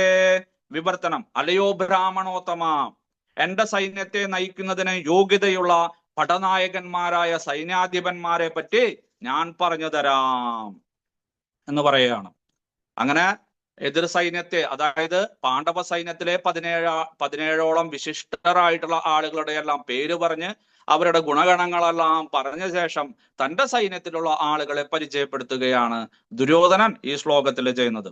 അസ്മാകം തു, നമ്മുടേതാകട്ടെ, എന്നാലാകട്ടെ, തു നിബാധപദം, നമ്മുടേതാകട്ടെ, നമ്മുടെ സൈന്യത്തിലുള്ള വിശിഷ്ടായേ, വിശിഷ്ടരായിട്ടുള്ള ആളുകളെ കുറിച്ച്. അവരുടെ സൈന്യത്തിലും മാത്രമല്ല വിശിഷ്ടരായിട്ടുള്ള ആളുകൾ, അങ്ങ് പേടിക്കൊന്നും വേണ്ട. നമ്മുടെ സൈന്യത്തിലും യാതൊരുവരാണ് വിശിഷ്ടരായിരിക്കുന്നത്. അവരെ താൻ നിബോധ, അവരെ പേരെല്ലാം പറഞ്ഞ് ഞാൻ അങ്ങേക്ക് പരിചയപ്പെടുത്തി തരാം. ഇത് ദ്രോണാചാര്യർക്ക് അറിയാത്ത കാര്യമാണ്. അറിയും, പക്ഷെ തന്റെ ഉള്ളിലുള്ള ഭയം, കാരണം ആ പാണ്ഡവ സൈന്യത്തിലെ ഇത്രയും മഹത്തരായിട്ടുള്ള വിശിഷ്ടരായിട്ടുള്ള മഹാരഥന്മാരായിട്ടുള്ള ആളുകളെ എല്ലാം കണ്ടപ്പോ പെട്ടെന്ന് ദുര്യോധനന്റെ മനസ്സിലേക്ക് ഭയം ഇരച്ചു കയറി. അത് ഒരിക്കലും മാറ്റി നിർത്താൻ സാധിക്കുന്നില്ല. എന്നാലോ എനിക്ക് ഭയമൊന്നുമില്ല, എനിക്ക് പേടിയൊന്നുമില്ല, നമ്മുടെ സൈന്യത്തിലുണ്ടല്ലോ ആളുകൾ, പിന്നെന്തിനാ ഞാൻ ഭയക്കണേ എന്ന് ഇരുട്ടത്ത് ആളുകൾ ചൂളം പിടിച്ച് നടക്കണ കണ്ടിട്ടില്ലേ? അല്ലെ? ഭയമൊന്നുമില്ല എനിക്ക്. ചിലര് ഓടും, ചിലര് പാട്ട് പാടും, ചിലര് ജനഗണമന പാടും, അല്ലെ? ചിലര് ചൂളം പിടിച്ച് നടക്കും. എന്തിനാ? ഉള്ളിലുള്ള ഭയത്തെ പുറത്തേക്ക് വരാതിരിക്കാൻ വേണ്ടിയിട്ട്. അതുപോലെ ഇവിടെ തന്റെ മനസ്സിലുള്ള ഭയത്തെ, അകാരണമായിട്ട് വന്നിരിക്കുന്ന ഭയത്തെ പുറത്ത് കാണിക്കാതിരിക്കുവാൻ വേണ്ടിയിട്ട് ഇവിടെ എന്ത് ചെയ്യുകയാണ്? അദ്ദേഹം തന്നെ പറയുകയാണ്, എനിക്ക് ഭയമൊന്നുമില്ല, ഞാൻ നമ്മുടെ സൈന്യത്തിലെ ആളുകളെ എല്ലാം അങ്ങേക്ക് പരിചയപ്പെടുത്തി തരാമെന്ന് പറഞ്ഞ്, അല്ലയോ ദ്വിജോത്തമ, ബ്രാഹ്മണ ശ്രേഷ്ഠ, ദ്വിജന്മാരിൽ ഉത്തമനായവനെ. നോക്കൂ, ഒരിക്കലും പറയാൻ പാടില്ലാത്ത വാക്കുകളാണ് ഇവിടെ ആദ്യം മുതൽ തന്നെ, അല്ലെ? 1-ാം ശ്ലോകം മുതൽ തന്നെ തന്റെ തെറ്റ് ചൂണ്ടിക്കാണിച്ചു തരുന്നു, അല്ലെ? താൻ ചെയ്തതെല്ലാം ശരിയല്ല എന്ന് പറഞ്ഞു തരുന്നു. ഇവിടെ അങ്ങ് ക്ഷത്രിയനല്ല, മറിച്ച് ആരാണ്? ദ്വിജോത്തമനാണ് എന്ന് പറയുന്നു. ഒരിക്കലും ഇങ്ങനെയുള്ളൊരു സാഹചര്യത്തിൽ, യുദ്ധം ആസന്നമായിട്ടുള്ള സമയമാണ്, ഏകാഗ്രതയോടും മനഃശാന്തിയോടും കൂടിയിട്ട് ഇങ്ങനെ പ്രവർത്തിക്കേണ്ട സമയത്താണ് നമ്മുടെ കുടില ബുദ്ധിക്കാരനായിട്ടുള്ള ആ ആസുരീ സമ്പത്തിന് ഉടമയായിട്ടുള്ള ദുര്യോധനൻ ഇങ്ങനെയുള്ള വാക്കുകളെല്ലാം പറയുന്നത്. വളരെ ശ്രദ്ധിക്കണം നമ്മൾ. കുട്ടികൾ പരീക്ഷയ്ക്ക് പോകുന്ന സമയത്ത്, മംഗളകരമായിട്ടുള്ള സമയത്ത്, ദീക്ഷ എടുക്കുന്ന സമയത്ത്, അല്ലെ, ആരതി ചെയ്യുന്ന സമയത്ത് ഒക്കെ ഒന്നും ഇങ്ങനെയുള്ള വാക്കുകളെ കൊണ്ട് മറ്റുള്ളവരുടെ മനസ്സിനോ ചിന്തകൾക്കോ ശരീരത്തിനോ ഒന്നും നിങ്ങൾ ക്ഷതമേൽപ്പിക്കരുത്. വളരെ അപരാധമാണ് ചെയ്യുന്നത്. കാരണം എന്താണ്? ജന്മനാജായതേ ശൂദ്രഹ, എല്ലാവരും ശൂദ്രന്മാരായിട്ടാണ് ജനിക്കുന്നത്. സ്കന്ദപുരാണത്തില് ശങ്കര സംഹിതയിൽ പറയുകയാണ്, സംസ്കാരാ ദ്വിജ ഉച്ചതേ, സംസ്കാരം കൊണ്ടാണ് ഇപ്രകാരം ശൂദ്രനായിട്ട് ജനിച്ചിട്ടുള്ള ഒരാള് ദ്വിജനായിട്ട് രണ്ടാമത്തെ ജന്മം ഉണ്ടാകുന്നത്. വേദ പഠേത് ഭവേത് വിപ്രഹ, അങ്ങനെ വേദാധ്യായനം കൊണ്ട് വേദങ്ങളും അവയുടെ ഭാഗമായിട്ടുള്ള വേദാംഗങ്ങളും വേദാന്തവും എല്ലാം പഠിച്ച്, ശാസ്ത്രങ്ങളെല്ലാം പഠിച്ച് അവൻ വിപ്രഹ, വിശേഷേണ പ്രജ്ഞയുള്ളവൻ, വിശേഷേണ അവബോധമുള്ളവൻ, പണ്ഡിതനായിട്ട് മാറുന്നു. ബ്രഹ്മജ്ഞാനാദി ഇതി ബ്രാഹ്മണ, അങ്ങനെ ബ്രഹ്മത്തെ അസകലത്തിലും നിറഞ്ഞു നിൽക്കുന്ന അപരമദിവ്യോത്തമ പുരുഷനായിട്ടുള്ള ഭഗവാനെ, ഈശ്വരനെ, അബ്സല്യൂട്ട് ട്രൂത്ത് എന്നറിയപ്പെടുന്ന അപരമനിരപേക്ഷ തത്വത്തെ അറിയുന്നവൻ ആരോ? ഇതി ബ്രാഹ്മണ, അവനാണ് ബ്രാഹ്മണൻ. അല്ലാണ്ട് അച്ഛനോ അമ്മയോ ആ ബ്രാഹ്മണ കുലത്തിൽ ജനിച്ചത് കൊണ്ട് കുട്ടി ബ്രാഹ്മണനാവോ? ഇല്ല. ബ്രഹ്മജ്ഞാനാദി ഇതി ബ്രാഹ്മണ, ഇത് മനസ്സിലാക്കണം. അച്ഛനും അമ്മയും ഡോക്ടറാണ്, കുട്ടി ഡോക്ടറാവോ? ചിലപ്പാവും, ചിലപ്പാവില്ല, പഠിച്ചാവും, അല്ലെ? അച്ഛനും അമ്മയും അധ്യാപകനാണ്, കുട്ടി അധ്യാപകനാവോ? അറിയില്ല. അച്ഛനും അമ്മയും ദീക്ഷ എടുത്തിട്ടുണ്ട്, കുട്ടിക്ക് ദീക്ഷ കിട്ടുമോ? അറിയില്ല. പഠിച്ചാൽ കിട്ടും, പരിശ്രമിച്ചാൽ കിട്ടും. അതുപോലെ ഇവിടെ ഈ ഗുണങ്ങള് എല്ലാവരും ജനിക്കുന്നത് ശൂദ്രന്മാരായിട്ടാണ്. അവര് ഈ വേദശാസ്ത്ര പുരാണങ്ങളെല്ലാം പഠിച്ച് ആധ്യാത്മിക ഗുരുവിനെ ശരണം പ്രാപിച്ച് അദ്ദേഹത്തിൽ നിന്ന് ജ്ഞാനമെല്ലാം സമ്പാദിച്ച് ഉപനയനം ചെയ്യുമ്പോഴാണ്, പൂണൂല് ധരിക്കുമ്പോഴാണ് അവൻ രണ്ടാമത് ജന്മം എടുക്കുന്നത്. അതിനെയാണ് ദ്വിജന്മഹ, രണ്ടാമത് ജനിക്കുന്നവൻ. എങ്ങനെ രണ്ടാമത് ജനിക്കുക? വീണ്ടും അമ്മയുടെ ഉദരത്തിൽ പോയിട്ട് തിരിച്ചു വരാൻ പറ്റുമോ? ഇല്ല. അമ്മയുടെ ഉദരത്തിൽ നിന്ന് ഭൗതിക പ്രകൃതിയിലേക്ക് വിടുന്നതാണ് പ്രഥമ ജനനം, ആദ്യത്തെ ജന്മം. പിന്നെ വേദശാസ്ത്ര പുരാണങ്ങളെല്ലാം പഠിച്ച് തന്റെ അജ്ഞതയെല്ലാം മാറ്റി ആ അജ്ഞതയുടെ ഗർഭപാത്രത്തിൽ നിന്ന് പുറത്തു വരുന്നതാണ് രണ്ടാമത്തെ ജന്മം. അതാണ് ദ്വിജഹ. അങ്ങനെയുള്ള ദ്വിജന്മാരിൽ ഉത്തമനായവനെ, അല്ലയോ ആചാര്യ, അങ്ങ് 10-60 വർഷത്തെ പുറകിലേക്ക് പോകൂ, ചിന്തിക്കൂ, അങ്ങ് ഫ്ലാഷ് ബാക്ക്, അല്ലെ? ആ മുഷിഞ്ഞു നാറിയ വസ്ത്രവുമായിട്ട്, അല്ലെ, വിശന്ന് വലഞ്ഞ് വെള്ളം പോലും കുടിക്കാതെ ദ്രുപദ മഹാരാജാവിന്റെ അപമാനമെല്ലാം കേട്ട് അങ്ങ് ഇവിടെ വന്ന് കിടക്കുന്ന സമയത്ത് ഞങ്ങളാണ് അങ്ങേക്ക് പശുവിനെ തന്നത്, ഞങ്ങളാണ് അങ്ങേക്ക് ജോലി തന്നത്, ഉണ്ട ചോറിന് നന്ദി കാണിക്കേണ്ട സമയമായി ആചാര്യ. അങ്ങ് ജാഗരൂകനായിട്ട് ആത്മാർത്ഥമായിട്ട് മനസ്സും ബുദ്ധിയും ശരീരവുമെല്ലാം ഞങ്ങൾക്കായി, എനിക്കായി സമർപ്പിക്കണം എന്ന് പറയുകയാണ് ദ്വിജോത്തമ എന്ന പദത്തിലൂടെ. അങ്ങ് ആശ്രമത്തിലിരുന്നിട്ട് പൂജാതി കർമ്മങ്ങളും ഹോമങ്ങളും യജ്ഞങ്ങളും യാഗങ്ങളുമെല്ലാം അനുഷ്ഠിക്കേണ്ടവനാണ്. ഇവിടെ ഇതാ ആയുധം കയ്യിലേന്തി ശത്രുക്കളെ വധിക്കാൻ വന്നിരിക്കുന്നു. തീർത്ഥമെല്ലാം തെളിക്കുന്ന സമയത്ത് ചോരയാണ് അങ്ങയുടെ കൈകളിൽ പതിക്കാൻ പോകുന്നത് എന്ന് പരോക്ഷമായിട്ട് കുറ്റപ്പെടുത്തുകയാണ് ആര് ചെയ്യുന്നത്? ദുര്യോധനൻ, ഇവിടെ ദ്രോണാചാര്യ ചെയ്യുന്നത്. എന്നിട്ട് അസ്മാകം തു വിശിഷ്ടായെ, നമ്മുടെ സൈന്യത്തിലുള്ള ആളുകളെയെല്ലാം ഞാൻ പരിചയപ്പെടുത്തി തരാം, പേരെടുത്ത് പറഞ്ഞു തരാം എന്ന് പറഞ്ഞിട്ടുള്ള ഈ ദൈവീക ഗുണത്തോടു കൂടിയവനാണെന്ന് നമ്മളെ തെറ്റിദ്ധരിപ്പിക്കുന്ന ഒരു വ്യക്തി ഉടനെ തന്നെ തന്റെ സ്വഭാവം പുറത്തു കാണിക്കുന്നു. നായക മമ സൈന്യസ്യ, മമ എന്റെ സൈന്യത്തിലെ നായകന്മാരെ കുറിച്ച് ഞാൻ പറഞ്ഞു തരാം. നോക്കൂ, അതാണ് നമ്മുടെ അവസ്ഥ. നിങ്ങൾ 16 മാല ജപിച്ചിട്ടോ, അല്ലെങ്കിൽ ഉപവാസം എടുത്തിട്ടോ, അല്ലെങ്കിൽ കുറെ കാര്യങ്ങൾ വേദശാസ്ത്ര പുരാണങ്ങൾ പഠിച്ചിട്ടോ, സ്വാധ്യായം ചെയ്തിട്ടോ, 24 മണിക്കൂർ ഓൺലൈൻ ക്ലാസ് കേട്ടിട്ടോ, ഇതൊക്കെ ആയാലും ചില സമയത്ത് നമ്മുടെ സ്വഭാവം പുറത്തേക്ക് വരും, അല്ലെ?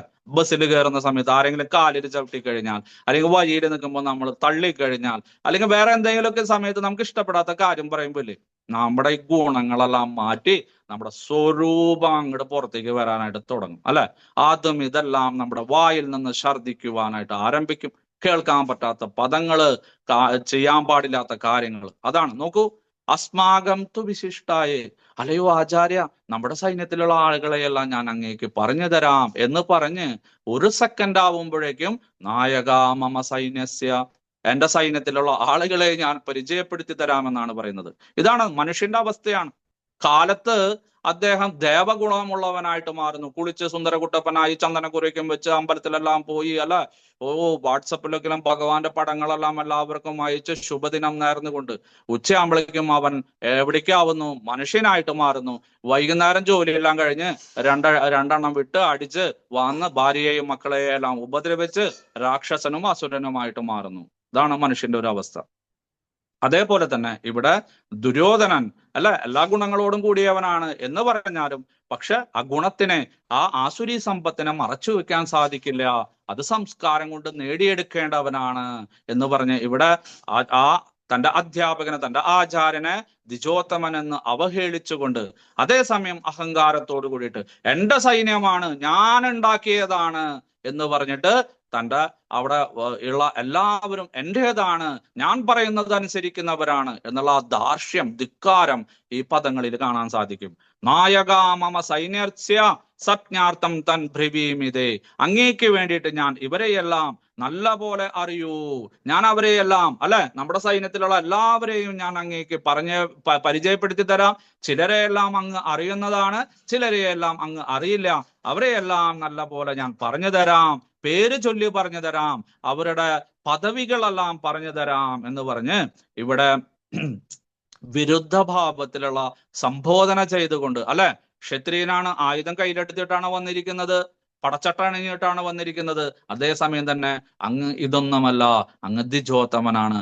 വല്ല അമ്പലത്തിലോ ആശ്രമത്തിലോ അല്ലെങ്കിൽ ക്ഷേത്രത്തിലോ അല്ലെങ്കിൽ നദിക്കരയിലോ ഇരുന്ന് വേദാധ്യയനം ചെയ്തിട്ട് നല്ല മംഗളകരമായിട്ടുള്ള കർമ്മങ്ങൾ ചെയ്യേണ്ടവനാണ്. ഇവിടെ വന്നിരിക്കുന്നു. ശരി, ഇവിടെ വന്നിരിക്കുന്നതെങ്കിൽ ഇവിടെ വരാനുള്ള കാരണം അങ്ങ് ആലോചിക്കൂ. അതുകൊണ്ട് ആത്മാർത്ഥമായിട്ട് യുദ്ധം ചെയ്യൂ ഈ സാഹചര്യത്തിലെങ്കിലും. അല്ലാതെ ചെറുപ്പകാലത്ത് തന്നെ എപ്പോഴും ഭീമനെ കണ്ടുപിടിക്കടാ, ഭീമനെ കണ്ടുപിടിക്കടാ, അർജുനനെ കണ്ടുപിടിക്കടാ എന്ന് പറയാറുണ്ട്. ആചാര്യ, ഇപ്പോഴെങ്കിലും അങ്ങ് മനസ്സ് മാറിയിട്ട് ആ മനസ്സും ശരീരവും എനിക്ക് വേണ്ടി അർപ്പിച്ചുകൊണ്ട് യുദ്ധം ചെയ്യണമെന്ന് ഓർമ്മിപ്പിക്കുകയാണ് നമ്മുടെ ഇവിടെ ആസുരാഭാവത്തിലുള്ള തമോ ഗുണത്തോടും രജോ ഗുണത്തോടും കൂടിയിട്ട് ജനിച്ചിട്ടുള്ള ദുര്യോധനൻ ചെയ്യുന്നത്. അങ്ങനെ തന്റെ സൈന്യത്തിലുള്ള ആളുകളെ എല്ലാം പരിചയപ്പെടുത്താം.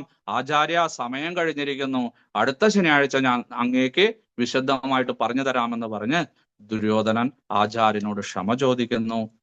ഇന്ന് പറഞ്ഞിട്ടുള്ള ക്ലാസ്സിൽ എന്തെങ്കിലും സംശയം ഉണ്ടെങ്കിൽ ചോദിക്കാം, പറഞ്ഞു തരാം. അല്ലെങ്കിൽ നമുക്ക് അടുത്ത പരിപാടിയിലേക്ക് പോകാം. Hare Krishna. Thank you very much. Hare Krishna. സംശയമുണ്ടോ? ഹരേ കൃഷ്ണ പ്രഭു. താങ്ക് യു പ്രഭുജി. ഹരേ കൃഷ്ണ. പറയൂ. പാഞ്ചാലിയുടെ പുത്രന്മാര് 5 പേര്, അതിനകത്ത് 3 പേരുടെ പേര് ഞാൻ എഴുതി. ഹരേ കൃഷ്ണ. പ്രതിവിന്ധ്യൻ, ശ്രുതസോമൻ, ശ്രുതകർമാവ്, ശതാനീകൻ, ശ്രുതസേനൻ. ഹരേ കൃഷ്ണ. അടുത്ത ആള്. നല്ലൊരു മഴ പെയ്തു തോന്നുന്നു. തൃശ്ശൂർ പൂരം പെട്ടെന്ന് നിർത്തിക്കളഞ്ഞു പ്രഭു. അതെ, സ്റ്റോപ്പ് ഒന്നും അറിയുന്നില്ല, സമയം ഒന്നും അറിയുന്നില്ല. ഹരേ കൃഷ്ണ.